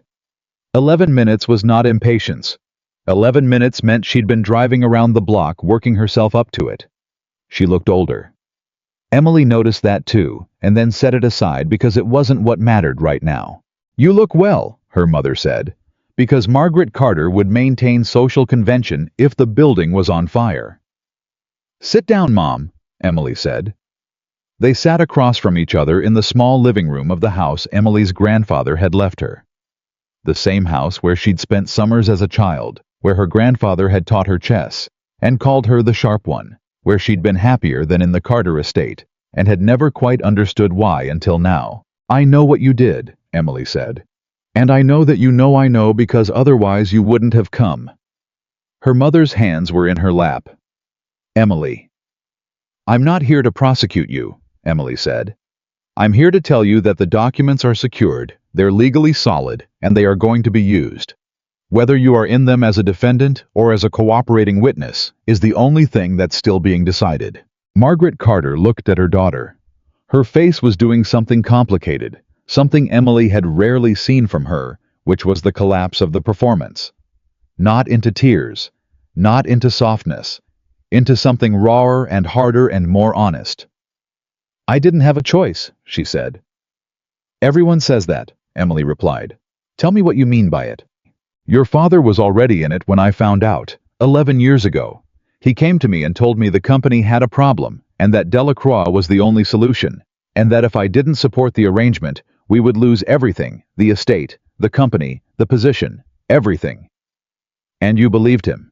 "I believed Delacroix," she said. "He came himself. He sat in our house and he was very polite and very clear, and he made sure I understood that once you understood something about him, you didn't get to understand it. He threatened you." "He gave us a choice," her mother said. "Participate or be removed from the situation. In his language that means two very specific things, and one of them involves lawyers, and one of them doesn't." Emily was quiet. "And 3 years ago, the transfer, the Romano assets." Her mother's composure cracked just for a moment, just a fault line across the surface. "He needed a secondary authorization. Your father was traveling. He called me directly. He said it was a routine financial adjustment. He said..." "Mom." Her mother stopped. "Did you know what you were signing?" A silence that was too long. "I knew it was for Delacroix," Margaret Carter said. "I didn't know it was contested. I didn't know it was Romano's." "But you didn't ask." "No. Because asking meant knowing." Her mother looked at her hands. "Yes." Emily sat back. She breathed. The grief was there, different from the grief about Sophia, different from the grief about Richard. This one older and deeper and more complicated, the grief of a daughter who loved a parent while reckoning with what that parent actually was. "Here's what I need you to do," Emily said. "I need a written statement. Everything you remember. The approach 11 years ago. The transfer authorization 3 years ago. Every communication you've had with Delacroix since." "Emily, if I do that..." "You'll have Patrick Hale's phone number," Emily said. "He'll make sure you have legal representation and that the cooperation is documented and that when this moves forward, your role is on the record as someone who came forward voluntarily. And your father..." "Dad made his choices," Emily said. "I can't make them for him." Her mother was quiet for a long moment. She looked at the room, the small room, her own father's house, the chess set still on the shelf in the corner. "He always said you were the sharp one," she said quietly. "He was right," Emily said. Another silence. "I'm sorry," her mother said. The words were real. Emily could tell they were real. She also understood that real and sufficient were not the same thing, and that forgiveness was not a door she could walk through, yet possibly not for a very long time. "I know," Emily said. "Will you help me?" Her mother looked at her daughter. The daughter she had managed and curated and positioned and underestimated for 32 years. The daughter who had married the man everyone was afraid of and walked into a world she didn't understand and had proceeded systematically and with remarkable speed to understand it entirely. "Yes," Margaret Carter said. Emily called Vincent from the car. "She'll cooperate. Get Patrick to her by this afternoon." "Understood. How are you?" "Working." "Emily, I'll deal with the rest of it later," she said. "Right now I need to know where Delacroix is." A pause. "That's actually why I was about to call you," Vincent said. His voice shifted the quality it had when the information was serious. "Delacroix flew into the city last night. He hasn't done that in 8 months. He's here in person." "Because he knows he's exposed," Emily said. "Or because he's planning a move." "Same thing," Emily said. "When Delacroix feels exposed, he doesn't retreat. He attacks." "That's our assessment too." "Does Alexander know?" "I called him first. He wants everyone in tonight." Emily looked out the car window. "I'll be there." She hung up. Her hands were steady. She registered that. She was in a car with the weight of everything the last several days had produced sitting on her. Her mother's confession. Sophia's account. Diana's documents. A man who had orchestrated her destruction, flying into the city to make his next move, and her hands were steady. Not because she wasn't afraid. She was afraid. Genuinely, properly, her heart knows what's at stake, afraid. But fear was information. Alexander had said it. She'd believed it. She understood now in her, rather than just her mind, what it meant to use fear instead of being run by it. She was afraid, and she was also completely clear about what she needed to do next. When she arrived at the Romano building, Alexander was waiting in the lobby. Not upstairs, not in the conference room in the lobby, which meant he'd come down himself, which meant something had happened since Vincent's call. She saw it in his face before she reached him. "What?" she said. "The anonymous caller," he said. "The man who called you about Carter Financial. We identified him." "Who is it?" Alexander looked at her steadily. "His name is Bernard Sorrento," he said. "Marcus Sorrento's younger brother." Emily stared at him.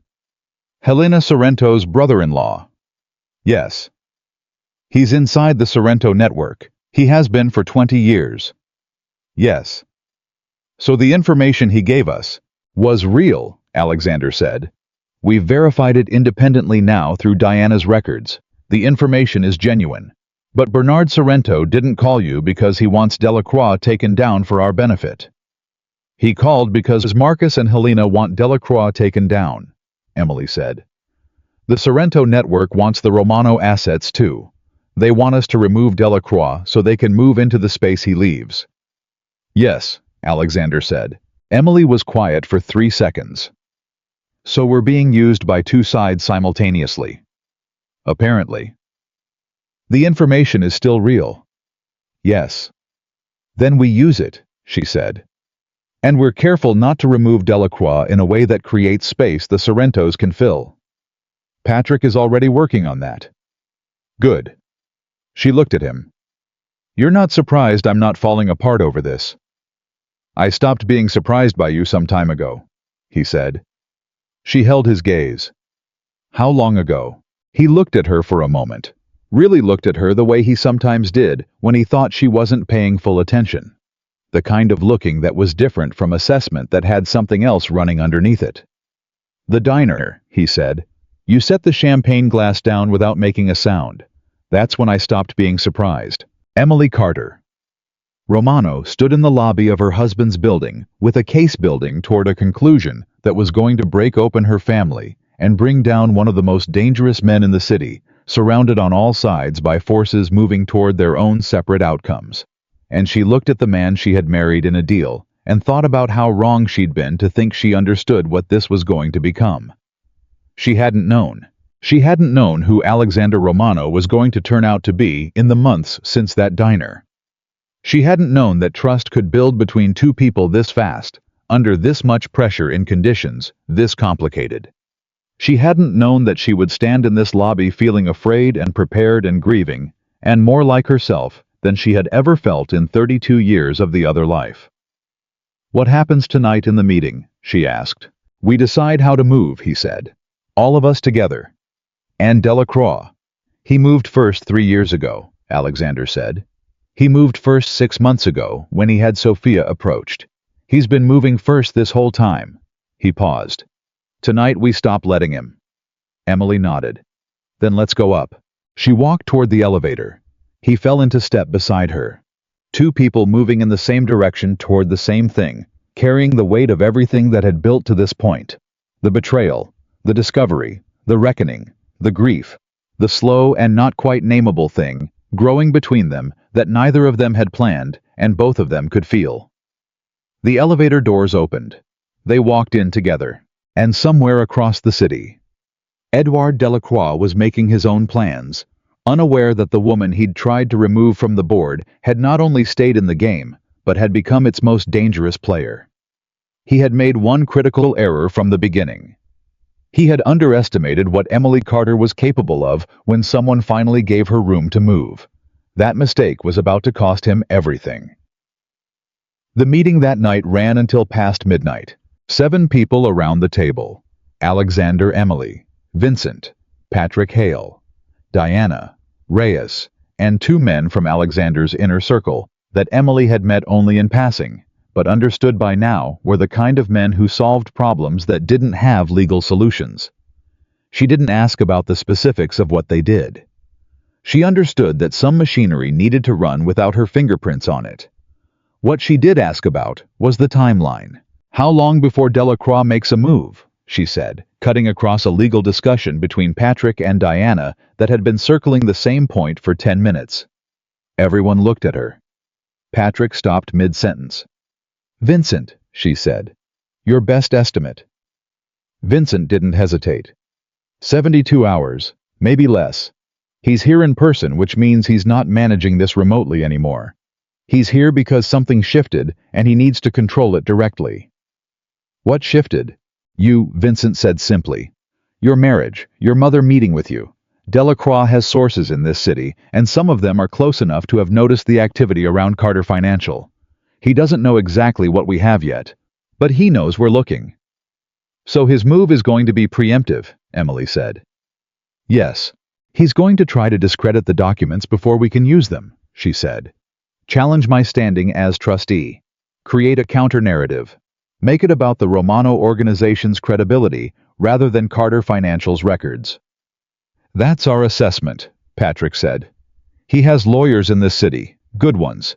If he files a challenge to your trustee status before we move it, creates a legal delay of at least 4 to 6 months, during which time the documents are tied up in litigation," Emily said. "And during which time," Alexander said quietly, "he has room to restructure, move assets, make certain records harder to access." "So we have 72 hours," Emily said, "and we need to move in less than that."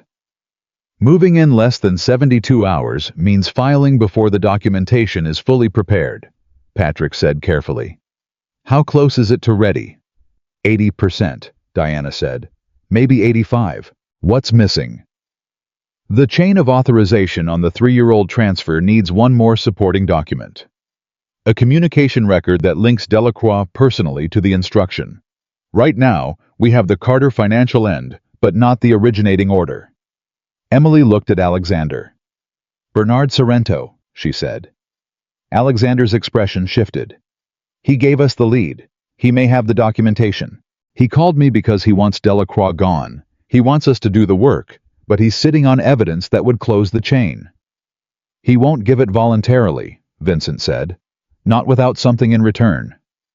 "Then we find out what he wants," Emily said. "Tonight." The room went quiet. Alexander looked at her across the table.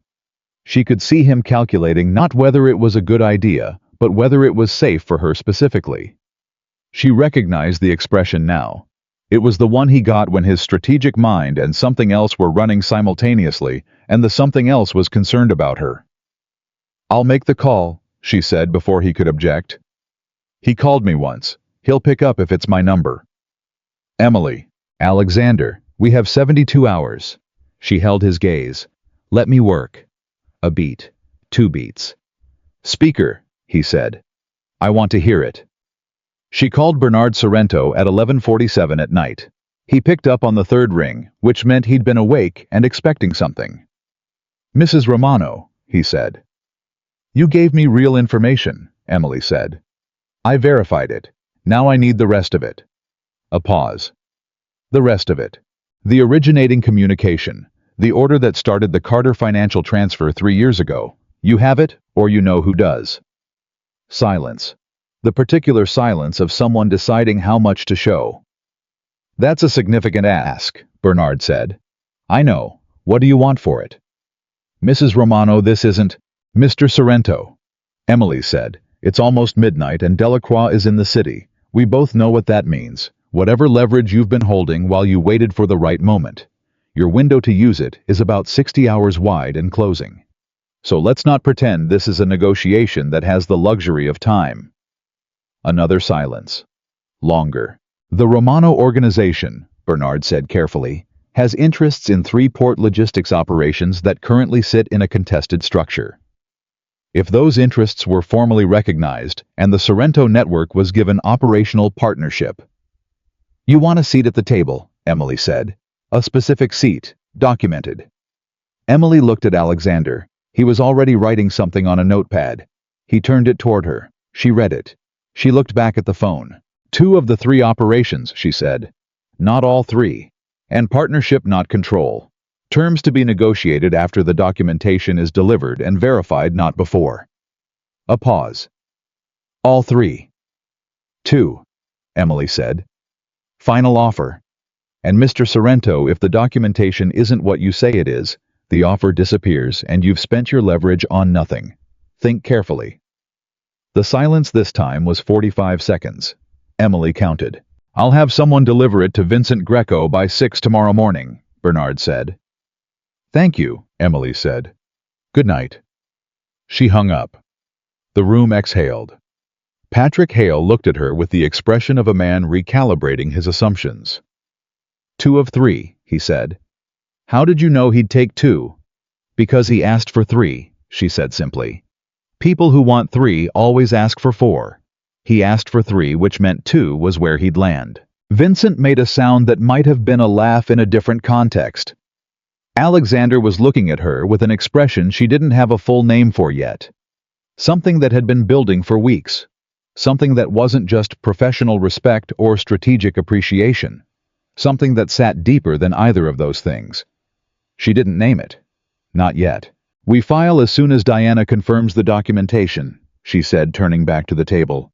What time can you be ready? She asked Diana. If the Sorrento material arrives by 6, and it's what we need 9 a.m., Diana said. Patrick? Ready to file by 10, he said. I'll have the documents prepared tonight. Then everyone goes home and sleeps for a few hours, Emily said. We need to be sharp tomorrow. She stood up. The meeting was over because she'd ended it, and the room accepted that with the ease of people who have stopped being surprised by where authority sits. She was almost at the door when Alexander's voice stopped her. Emily. She turned. The others were gathering their things, not listening. He crossed the room to her close enough to speak quietly. How are you? He asked. Not strategically. Not as a leader checking a partner's readiness.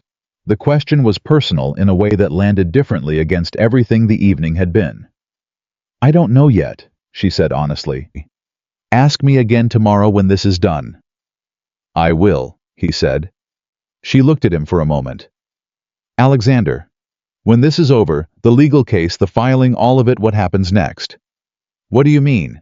I mean the deal was for 6 months of visible partnership, public stability, enough time to reclaim what was taken. She paused. We're close to the end of that structure. He was quiet. Are you asking if the arrangement still stands? I'm asking, she said carefully, if you've thought about what comes after it. He looked at her. The thing she couldn't name was very present in his expression. Yes, he said. I've thought about it. And, I think, he said, That's a conversation for after tomorrow, when we're both not running on adrenaline and 3 hours of sleep. She almost smiled. Fair. Go home, he said. I'll call you when the Sorrento material arrives. She nodded and left. She didn't sleep much. She lay in the dark of her apartment and let her mind run through the sequence, the documents, the timeline, the filing, the inevitable response from Delacroix's lawyers, and underneath all of it, threaded through like something that wouldn't quiet down. The question she'd asked Alexander and the way he'd answered it. I've thought about it. She'd married him in a deal. She'd been clear-eyed about that. She'd told herself 100 times over the past months that the practical scaffolding was all this was protection alliance, mutual benefit, clean and rational. She'd told herself she didn't need it to be anything else. But somewhere between the charity event and the diner and the conference room and every late night they'd spent across a table from each other with the kind of honesty that happens between people when the stakes are too high for performance, somewhere in all of it, the scaffolding had become something structural. Something load-bearing. Something she couldn't quite imagine removing. She stopped trying to sleep at 4 a.m. and made coffee instead. The call from Vincent came at 6:12. The package arrived. Diana's already looking at it. And? She says give her an hour. Emily showered, dressed, and was in the car by 6:45. Diana's verdict came at 7:22. She stood in the conference room with the Sorrento documents spread next to her own, and looked at Emily and Alexander and said, "It's complete. We have the full chain. Delacroix's direct authorization of the transfer documented and traceable tied to the Carter financial mechanism, tied to the Romano asset movement, start to finish." "It holds up?" Patrick asked.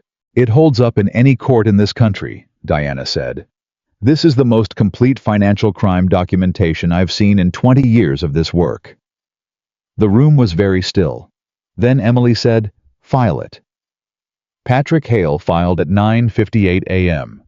The moment he did, three things happened in quick succession. The first was that Delacroix's lawyers, who had apparently been on standby, which confirmed Vincent's read that he'd been preparing a preemptive move, filed a challenge to Emily's trustee, standing within 40 minutes.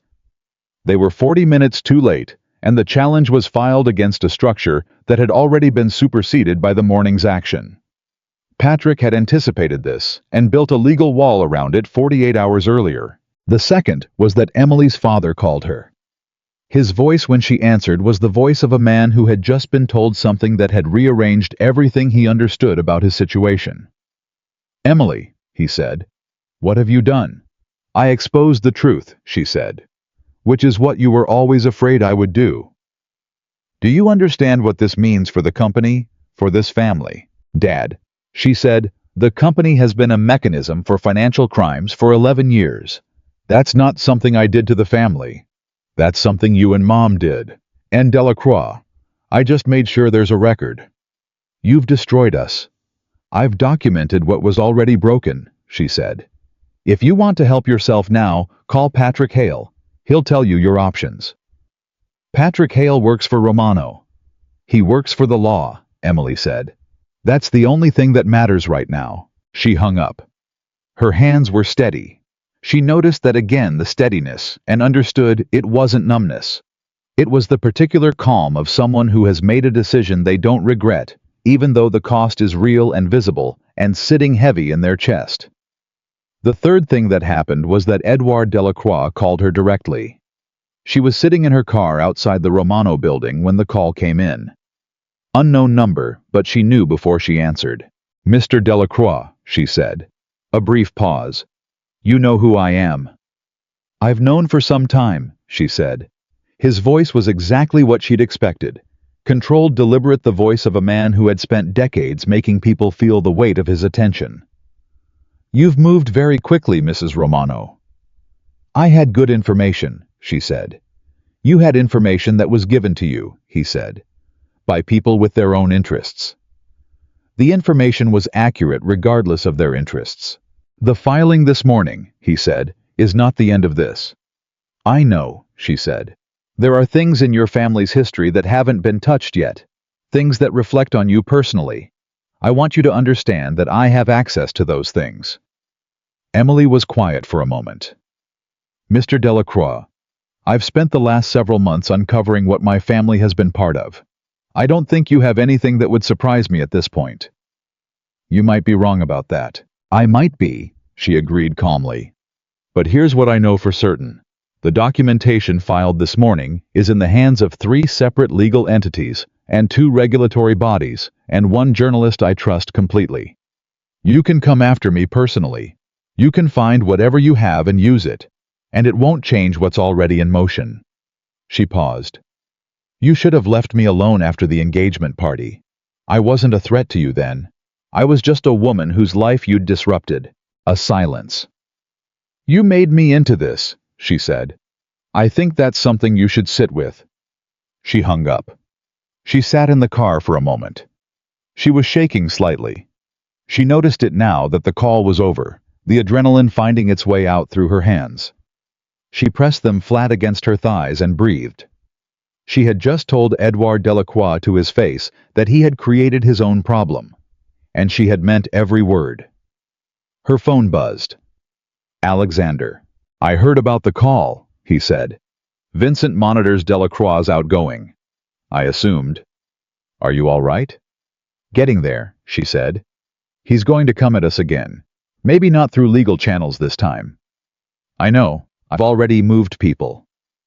I know you have, she said. Thank you. A beat.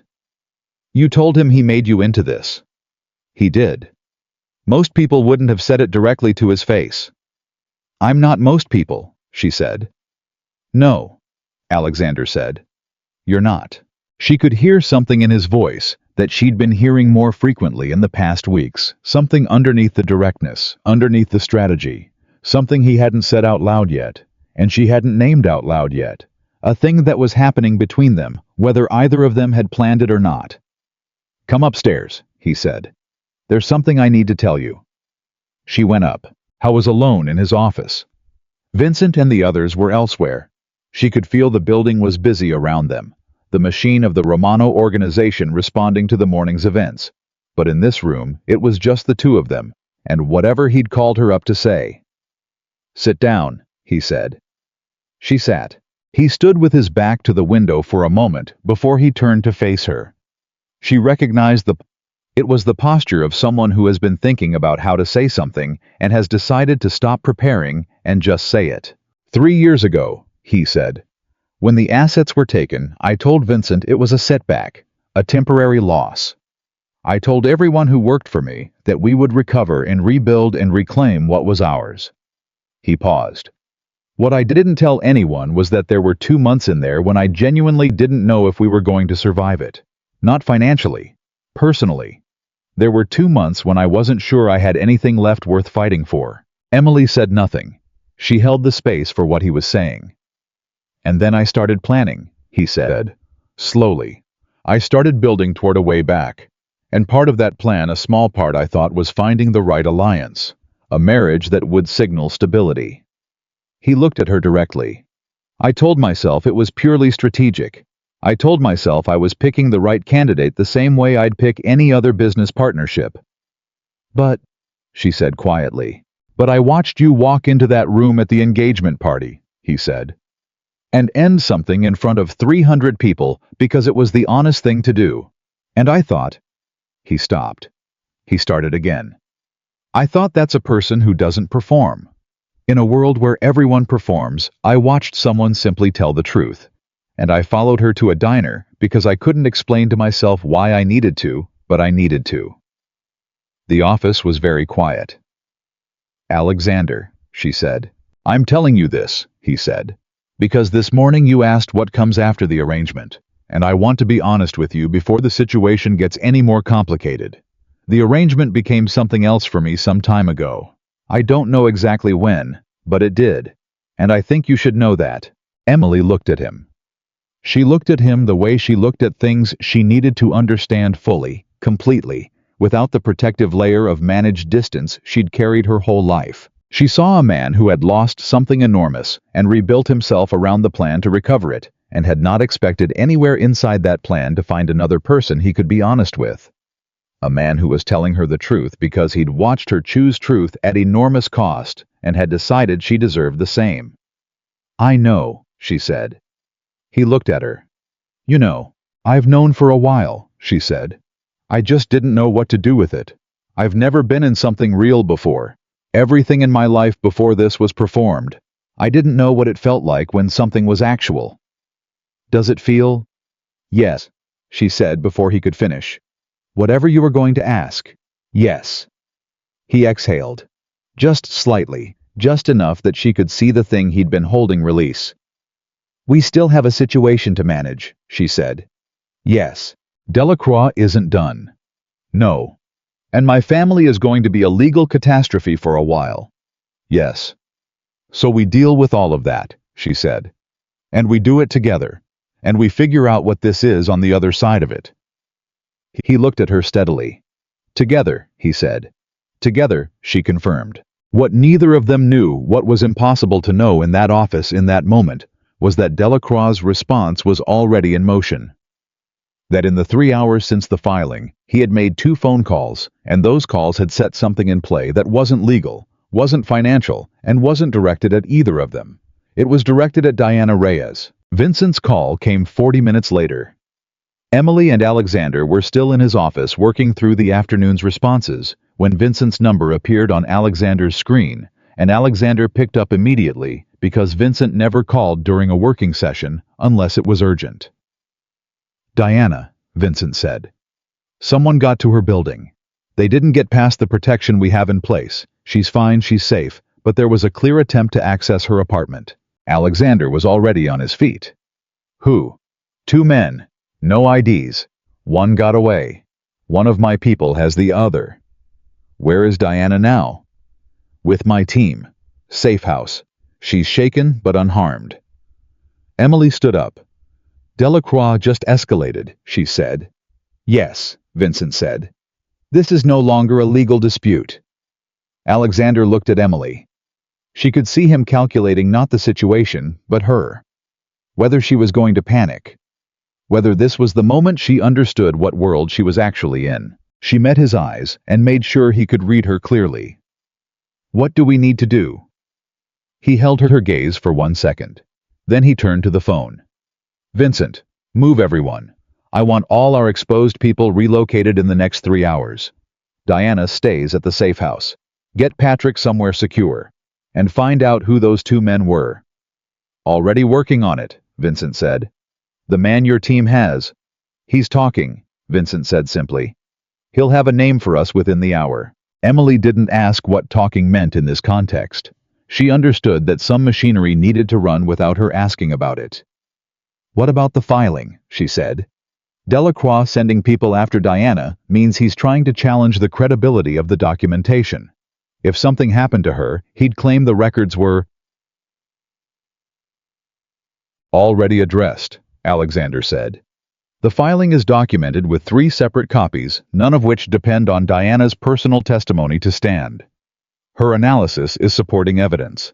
The documents themselves are the primary evidence. He knows that, Emily said, which means this wasn't about the documents. Alexander looked at her. This was a message, she said. He's telling us that he can reach our people. That being legally protected doesn't mean being physically safe. He's trying to scare us into pulling back. Yes, Alexander said. Is it working? His expression was cold and very clear. What do you think? I think, Emily said, we need to make his message irrelevant. Not by responding in kind, that's what he wants. It gives him room to paint us as the aggressors.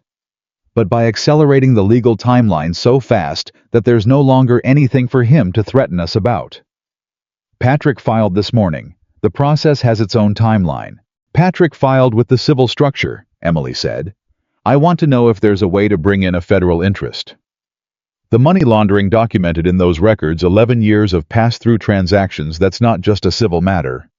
Vincent's voice came through the phone still on speaker. She's right. Federal involvement changes the entire board.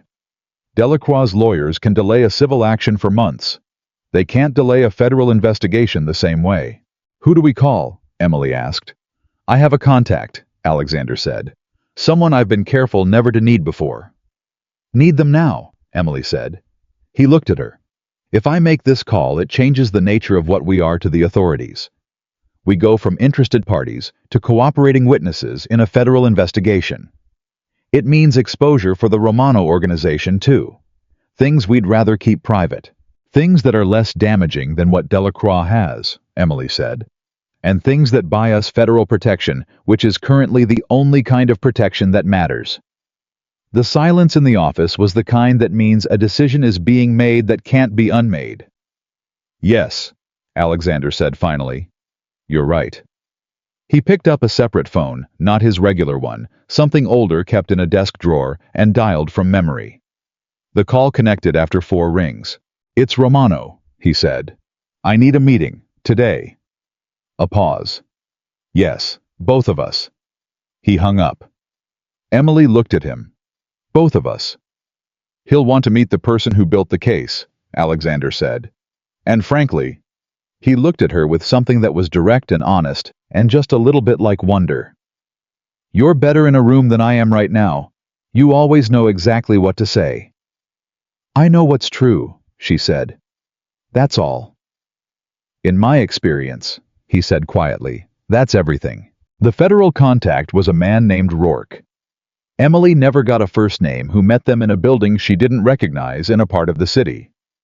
She rarely visited in a conference room with no windows and very good coffee that suggested whoever had arranged this meeting had known they'd be in it for a while. Rourke was in his early 60s. He had the look of someone who had spent decades inside complicated systems and had stopped being surprised by them. He shook Alexander's hand first, then Emily's, and when he shook Emily's, he held it a beat longer and said, So you're the one who built the case. I'm the one who found the thread, Emily said. A lot of people helped pull it. Tell me, he said. She told him. 40 minutes start to finish with Diana's documentation as Exhibit A and Sophia's written account as Exhibit B and her mother's cooperation agreement as Exhibit C and the Sorrento communication chain as the bridge that connected everything. Rourke listened the way serious people listen, without interrupting, without reacting visibly, with the full attention of someone building a structure in his mind as the information came in. When she finished, he was quiet for a moment. Then he said, The attempt on your forensic accountant today. Delacroix's response to the filing. Emily said. Can you link it to him directly? Vincent's team has one of the men who made the attempt, Alexander said. He's being forthcoming. Rourke looked at him steadily. I'm going to pretend I didn't hear the specifics of that, he said. But I'm going to need the information that comes out of it. You'll have it, Alexander said. Mrs. Romano, Rourke said, turning back to Emily. You understand that federal cooperation means full disclosure, not selective disclosure. Everything in the Carter financial records. Everything in the Romano organization's financial history that intersects with the documented transactions. I understand, she said. There will be consequences for members of your family. I know. And potentially for aspects of your husband's organization. Mr. Rourke, Emily said quietly.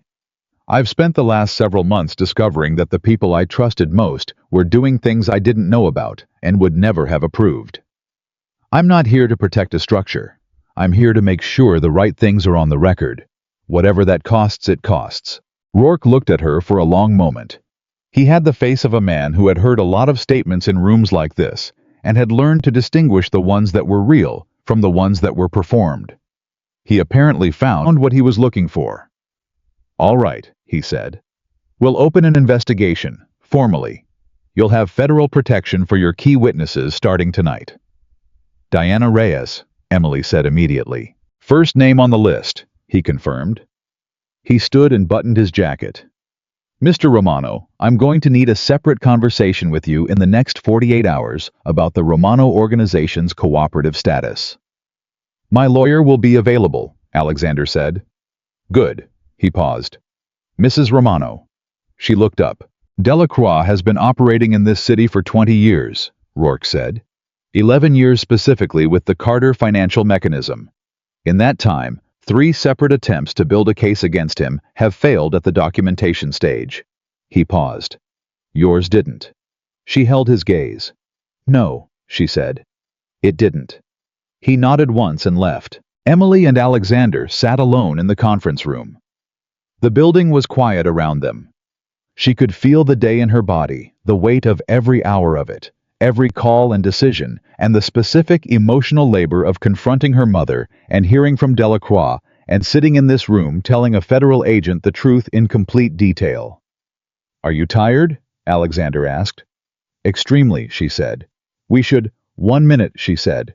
"Just 1 minute." She sat and let herself feel it, all of it at once, without managing it, or compartmentalizing it, or keeping it at arm's length for the sake of being useful. The grief of her family.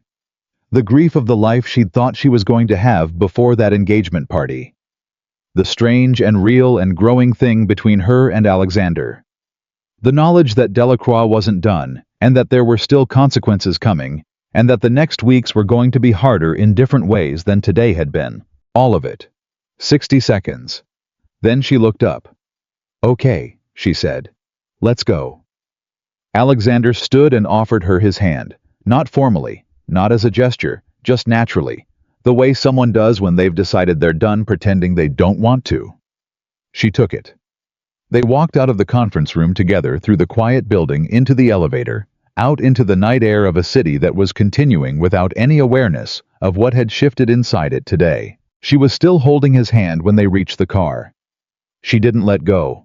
He didn't either. And somewhere in an office in this city, Edouard Delacroix was receiving news of a federal investigation he hadn't anticipated, delivered to him by a lawyer with increasingly bad news to report, and understanding for the first time since he had put Emily Carter in his sights 11 years ago through her father's company, that he had made a mistake he could not fix. He had moved her off the board, and she had come back as the board itself. The federal investigation opened formally on a Thursday. By Friday morning, Edouard Delacroix's lawyers had filed 4 separate motions: a challenge to the documentation chain, a motion to suppress the Carter financial records on procedural grounds, a personal defamation claim against Diana Reyes, and something creative involving the Romano organization's legal standing as a cooperating party. Patrick Hale and Rourke's federal team responded to all 4 by Monday. 3 were dismissed within 48 hours. The 4th, the procedural challenge, survived long enough to require a response brief, which Patrick filed on Wednesday, which was thorough enough that the judge reviewing it called it unusually comprehensive in a tone that suggested she had already made up her mind. Emily knew all of this because Vincent sent her updates every morning at 7 a.m. in a single clear paragraph with no unnecessary language. She appreciated the efficiency. The situation had enough noise in it without adding more. What the updates didn't cover, what no morning briefing could quantify, was the particular texture of those 2 weeks. The way time moved strangely when you were inside something consequential. The way ordinary moments felt both more real and more fragile. The way the people around you revealed themselves in the specific pressure of a sustained crisis in ways they never would have under normal circumstances. Diana Reyes, for instance, called Emily on the 5th day from the safe house and said, "I want to be clear that I'm not hiding because I'm afraid. I'm cooperating with the location arrangement because it's strategically correct. I want that on the record." Emily almost laughed. "It's on the record, Diana." "Good." Also, the federal team's financial analyst made an error in his summary of the transfer chain. I've corrected it and sent the correction to Rourke directly. I didn't think it was appropriate to let it stand. You corrected a federal analyst's work from a safe house. Someone had to, Diana said. The error wasn't large, but it was in a visible position, and opposing counsel would have caught it. Diana, Emily said. Thank you, for everything. A pause. I've been doing financial forensics for 22 years, Diana said. I've never had a case where I understood why the work mattered as clearly as I do with this one. Another pause. You're welcome. Sophia called on the 8th day. Not to report anything, not to provide additional information, just to call. I've been thinking, she said, about what you said, about Grandpa's trust. What about it? Emily asked. He knew, Sophia said. Didn't he? He knew something was wrong with Dad's company, and he put that trustee clause in there for you specifically. Because he thought you were the one who would actually do something about it. I think so, Emily said. I used to be jealous of that, Sophia said. That he looked at you differently.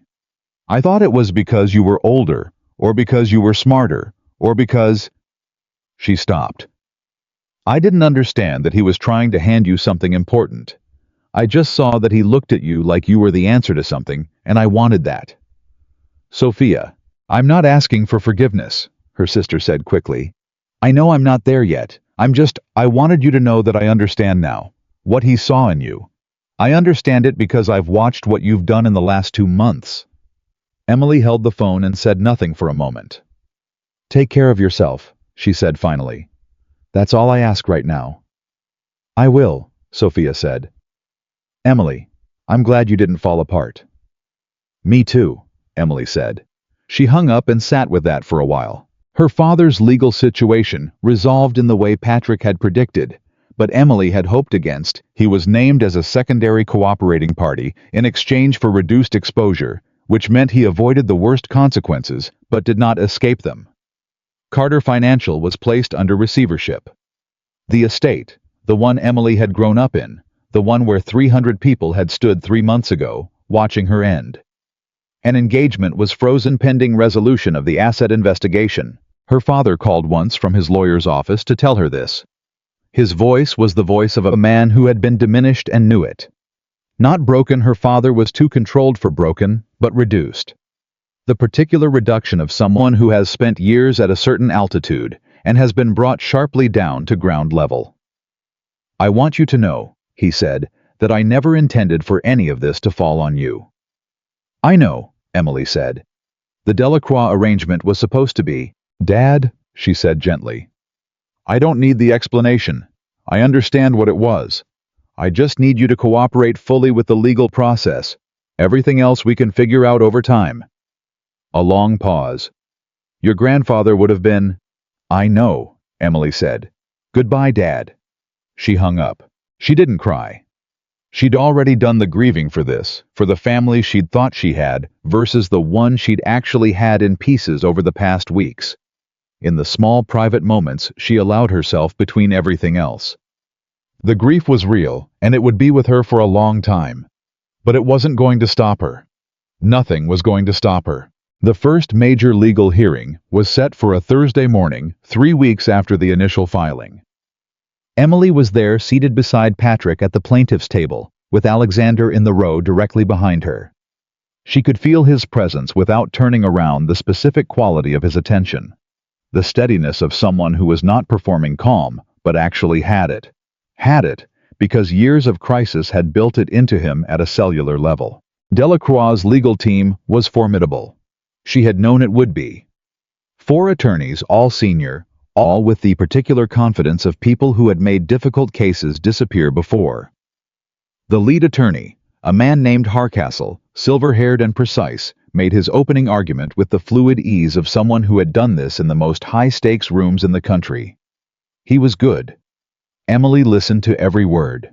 When Patrick made the plaintiff's opening argument, she watched the judge, a woman named Adler, mid-60s, with the expression of someone who has spent a career refusing to be impressed by performance, and watched her watch Patrick and made her assessment.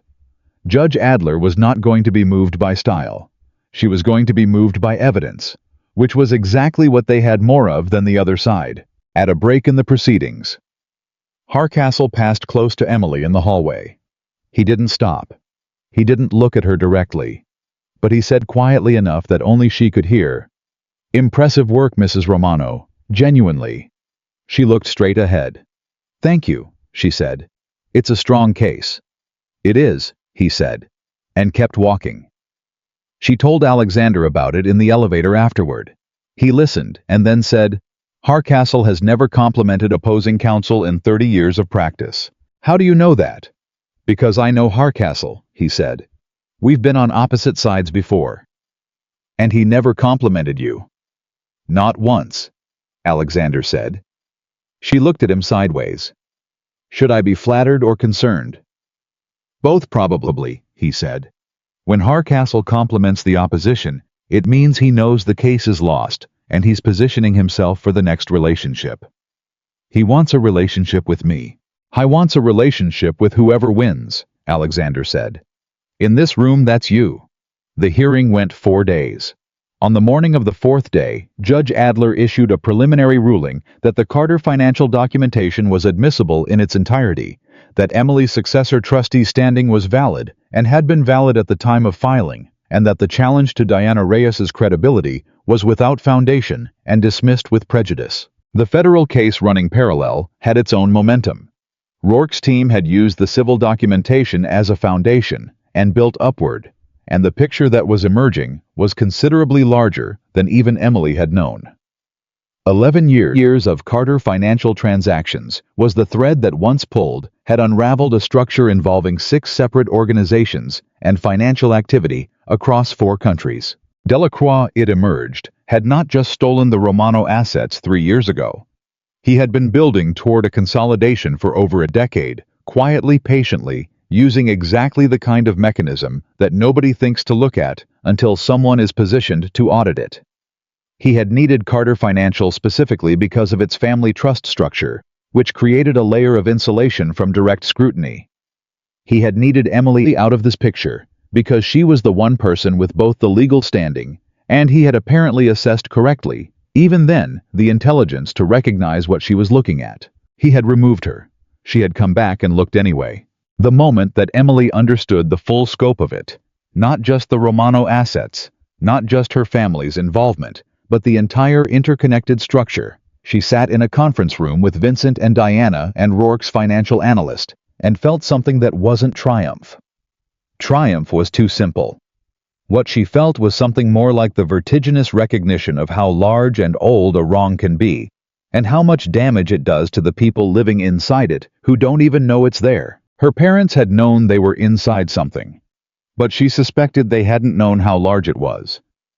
She suspected they had told themselves the piece they could see was the whole thing, and had avoided looking farther, because looking farther would have made the choice to stay inside it impossible to justify. She understood that even while she refused to excuse it. "The full scope will be in Rourke's report in 2 weeks," Vincent said. "At that point it becomes a matter of record." "And Delacroix?" Emily asked. "His legal team is negotiating. He's not going to fight this to a verdict. He'll plead. He'll negotiate a resolution. It won't be called a plea in the way you're thinking. These things at this level rarely are. But his operational structure is finished. The assets that were taken from Romano are being restored through the legal mechanism. The 6 organizations in the network are being individually addressed." Emily looked at the table. "The Sorrentos. Being handled," Vincent said. "The 2-operation agreement holds. Alexander made sure of it." Bernard Sorrento delivered what he promised. "He did," Vincent said. "And he'll get what was agreed, nothing more." "Good." She looked up. "Vincent." "Yes." "How long have you been with Alexander?" He looked slightly surprised by the question. 19 years. "You were with him when the assets were taken 3 years ago." "I was. Those 2 months he mentioned when he wasn't sure they were going to survive it." Vincent was quiet for a moment. "Yes." "How bad was it?" Vincent looked at her for a long moment, assessing. Then, "He didn't eat for 3 days at one point. He wouldn't tell me what he was thinking. He sat in that office alone, and I could not reach him." He paused. "I've known Alexander Romano for 19 years. That was the only time I was genuinely afraid for him." Emily held that. "He's different now," Vincent said, not informatively, deliberately. She met his eyes. "I know.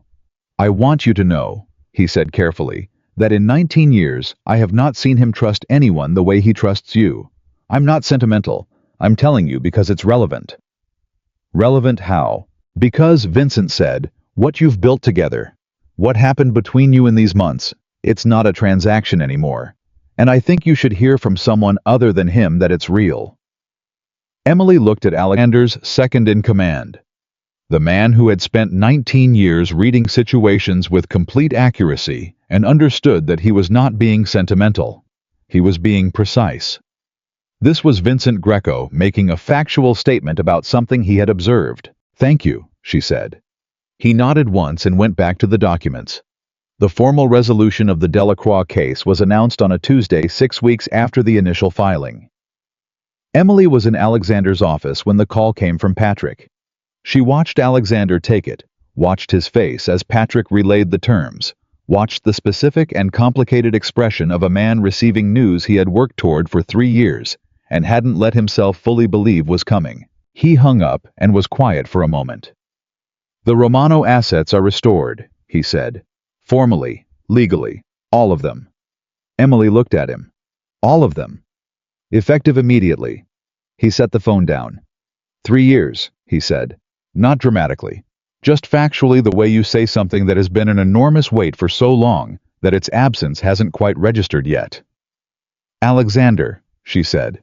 He looked up. She crossed the room and did something she hadn't done before. She put her hand on his face, her palm against his jaw, in the simple and direct way of someone who has decided to stop being careful about what they want. He went very still. His eyes found hers. "You did this," she said. "We did this," he said. "No," she said. "You spent 3 years building toward this moment. I just found the thread." "Emily, let me say it," she said. "You built the plan, you made the call, you trusted the right people, and you let me in when it would have been easier not to. That matters. It all matters. You should let it matter." He looked at her for a long moment. Something in him shifted, something she'd seen building for weeks. The careful, controlled architecture of a man who had learned to hold everything tightly, finally releasing a small, significant piece. He covered her hand with his. "Okay," he said. "It matters." They stayed like that for a moment that was quiet and real, and not strategic in any way at all. Then his phone buzzed with the first of what would be many calls from the day's events, and they both stepped back into the world, and life continued. What happened in the weeks that followed was not a neat resolution. Life rarely provides those. In this situation, with its scale, its number of people involved, its years of accumulated consequence, was not going to wrap cleanly. Emily understood this and had made her peace with it. Richard Lawson appeared in the news cycle briefly when his family's business relationship with Carter Financial became part of the public record. He made a statement through his publicist that was carefully worded and said essentially nothing. His engagement to Sophia, which Emily had not known about officially, though she'd suspected, was quietly ended. Emily heard about this through a mutual connection and felt, when she received the information, almost nothing. Not satisfaction, not grief. Just the mild recognition that people who use other people rarely build anything that lasts. Sophia called the day she and Richard ended things. She didn't say much. "I just wanted you to know," she said. "Are you okay?" Emily asked. "Not really," Sophia said. "But I'll get there." "I know you will," Emily said. "Call me when you want to have dinner." A long pause. Yeah, Emily said. "We have a long way to go, but we can start from somewhere." Sophia made a sound that might have been a small laugh, or a small sob, or something in between. "Okay," she said. "Dinner." Helena Sorrento sent flowers to the Romano residence, with a note that said in handwriting that was almost admirably controlled, "Congratulations on the resolution. We look forward to the partnership." Emily showed it to Alexander, and he read it once and said she wanted to be the one who sent flowers first. Before Marcus could talk her out of it, Emily agreed. "She's positioning." "She's always positioning," Emily said. "But she's also practical. She knows where things stand now. Can she be worked with?" Emily thought about it. Carefully, she said. "Yes." Alexander filed that away in the particular internal architecture where he kept assessments he trusted. The one conversation Emily had not been prepared for happened on a Saturday, 3 weeks after the resolution. She was at the Linden house, her grandfather's house, which had become somewhere she went when she needed to think, without the specific weight of either the Romano world or her family's world pressing on her, when a car she didn't recognize pulled up and her father got out. He stood outside for a moment. She could see him through the window.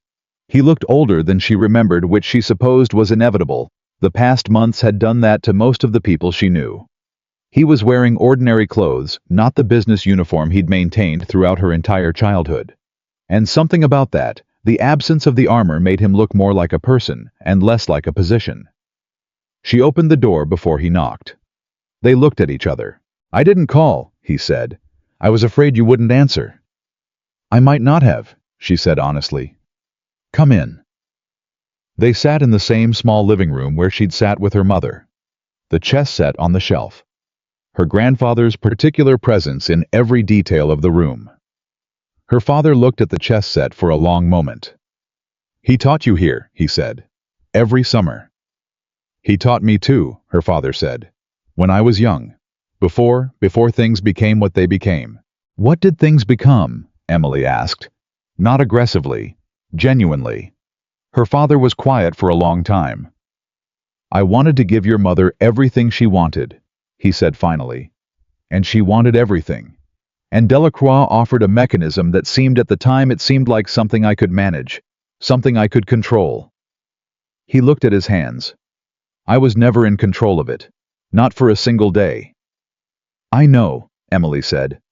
"I told myself I was protecting the family. I know that too." "I wasn't." "No," she said. "You weren't."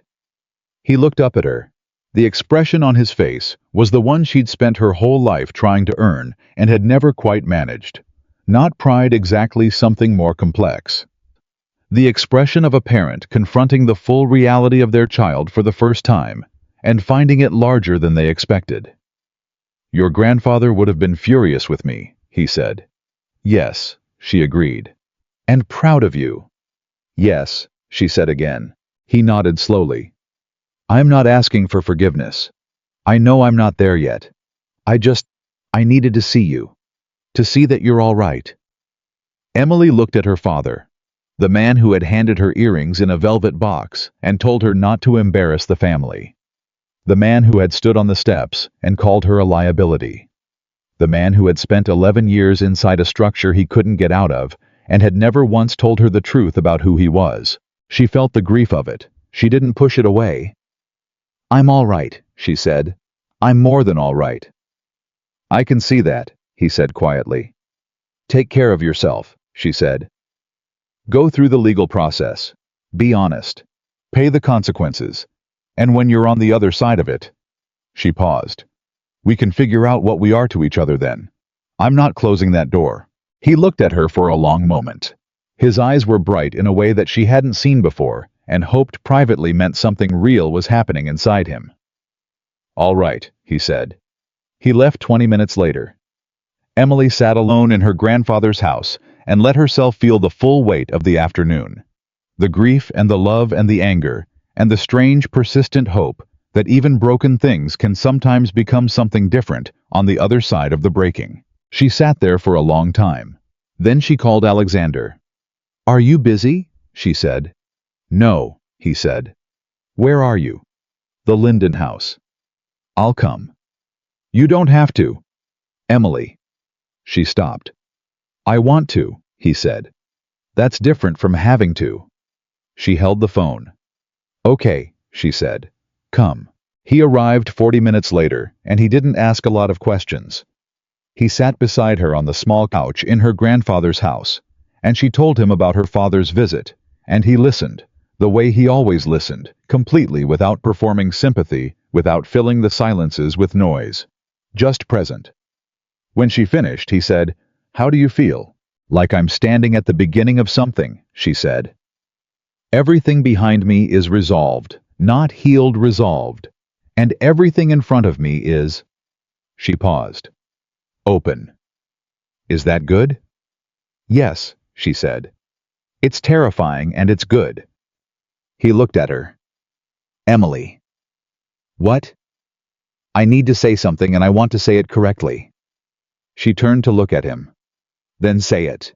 "When I walked into that diner," he said, "I was looking for a strategic partnership, a transaction that served both parties. That was the entire calculation." "I know.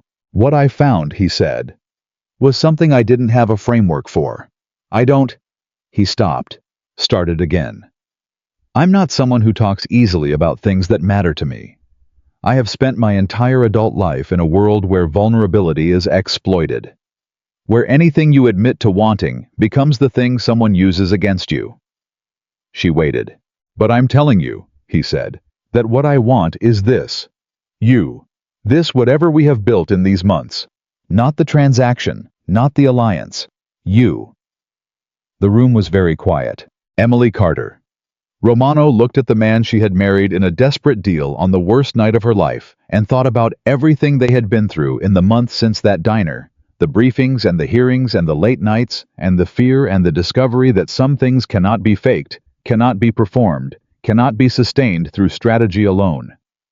She thought about what it had felt like to be a woman in a room full of powerful people who finally knew exactly who she was and what she was capable of. She thought about the specific, irreplaceable feeling of being trusted, not managed, not positioned, not deployed, but trusted by someone who had no reason to be careless with that word. She thought about what her grandfather had written into a trust document when she was a child, before any of this, before any of the damage. The quiet insistence that his sharp granddaughter would eventually find her way to something that was hers. She had. "I know," she said. "I want it too." He exhaled, very slightly. The breath of someone who had been holding something long enough that releasing it felt like its own kind of weight. "The arrangement," he said, "the 6-month structure, is over," she said. "What we have now doesn't have a timeline on it." "No," he agreed.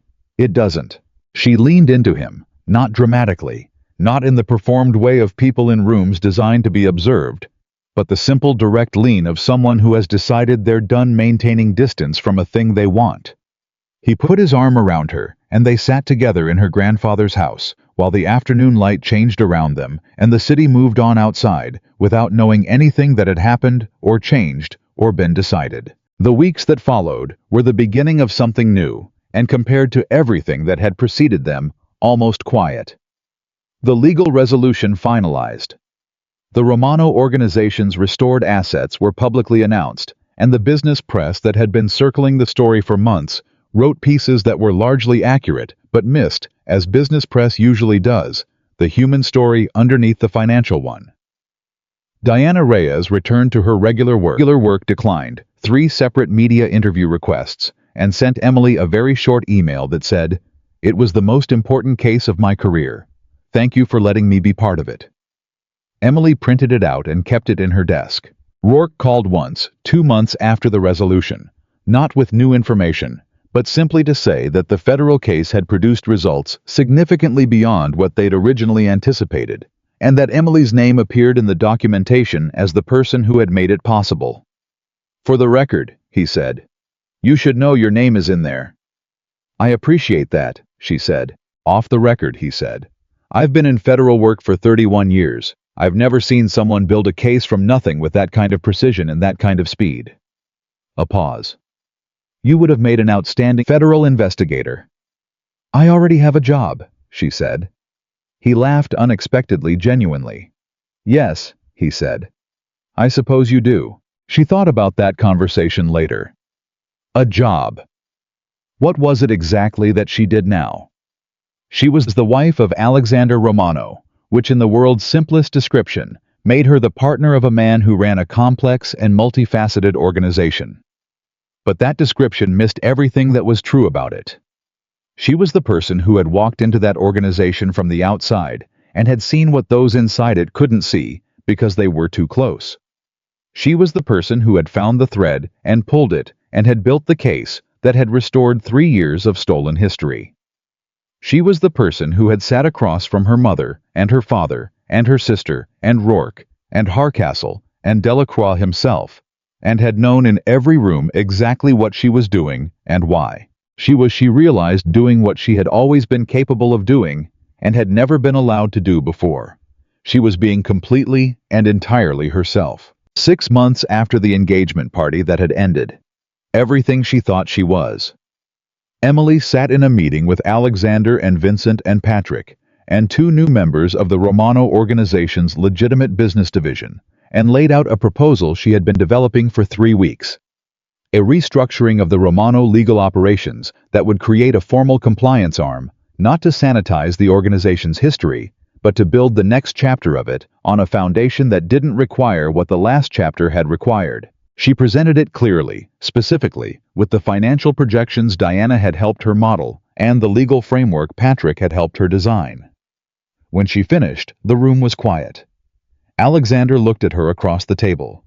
There was something in his expression she had become very familiar with in the past months, the specific quality of his attention when he was seeing something he hadn't anticipated, something that required him to expand his understanding of what was possible. "Questions," she said to the room. Vincent said, "The compliance framework in Section 3, the oversight structure. It requires 2 external appointments." "Yes, I have names. People with federal backgrounds and clean records who understand the kind of work we do." "Rourke," Vincent said. "Not a question." "He suggested them," Emily confirmed. "Off the record. He won't be publicly associated, but the recommendation carries weight." Patrick was already marking up his copy. "The timeline is aggressive." "The timeline is necessary," Emily said. "We've spent 6 months in reaction mode. This puts us in front." Patrick nodded. "I can make it work." She looked at Alexander. Well, he had been quiet through the whole presentation.